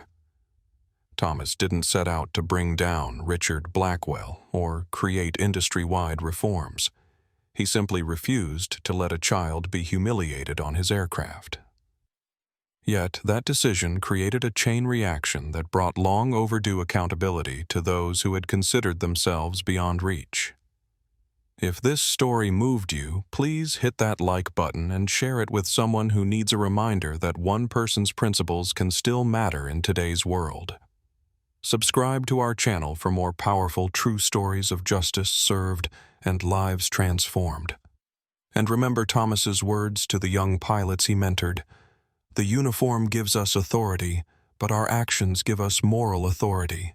In your own life, in your own moments of decision, may you find the courage to stand tall when it matters most. Until next time, this is Real Life Drama, bringing you stories that remind us of our shared humanity and the power of everyday courage. Don't forget to hit that like button, share this video with someone who needs to hear this powerful message, and click the notification bell so you never miss our next inspiring story.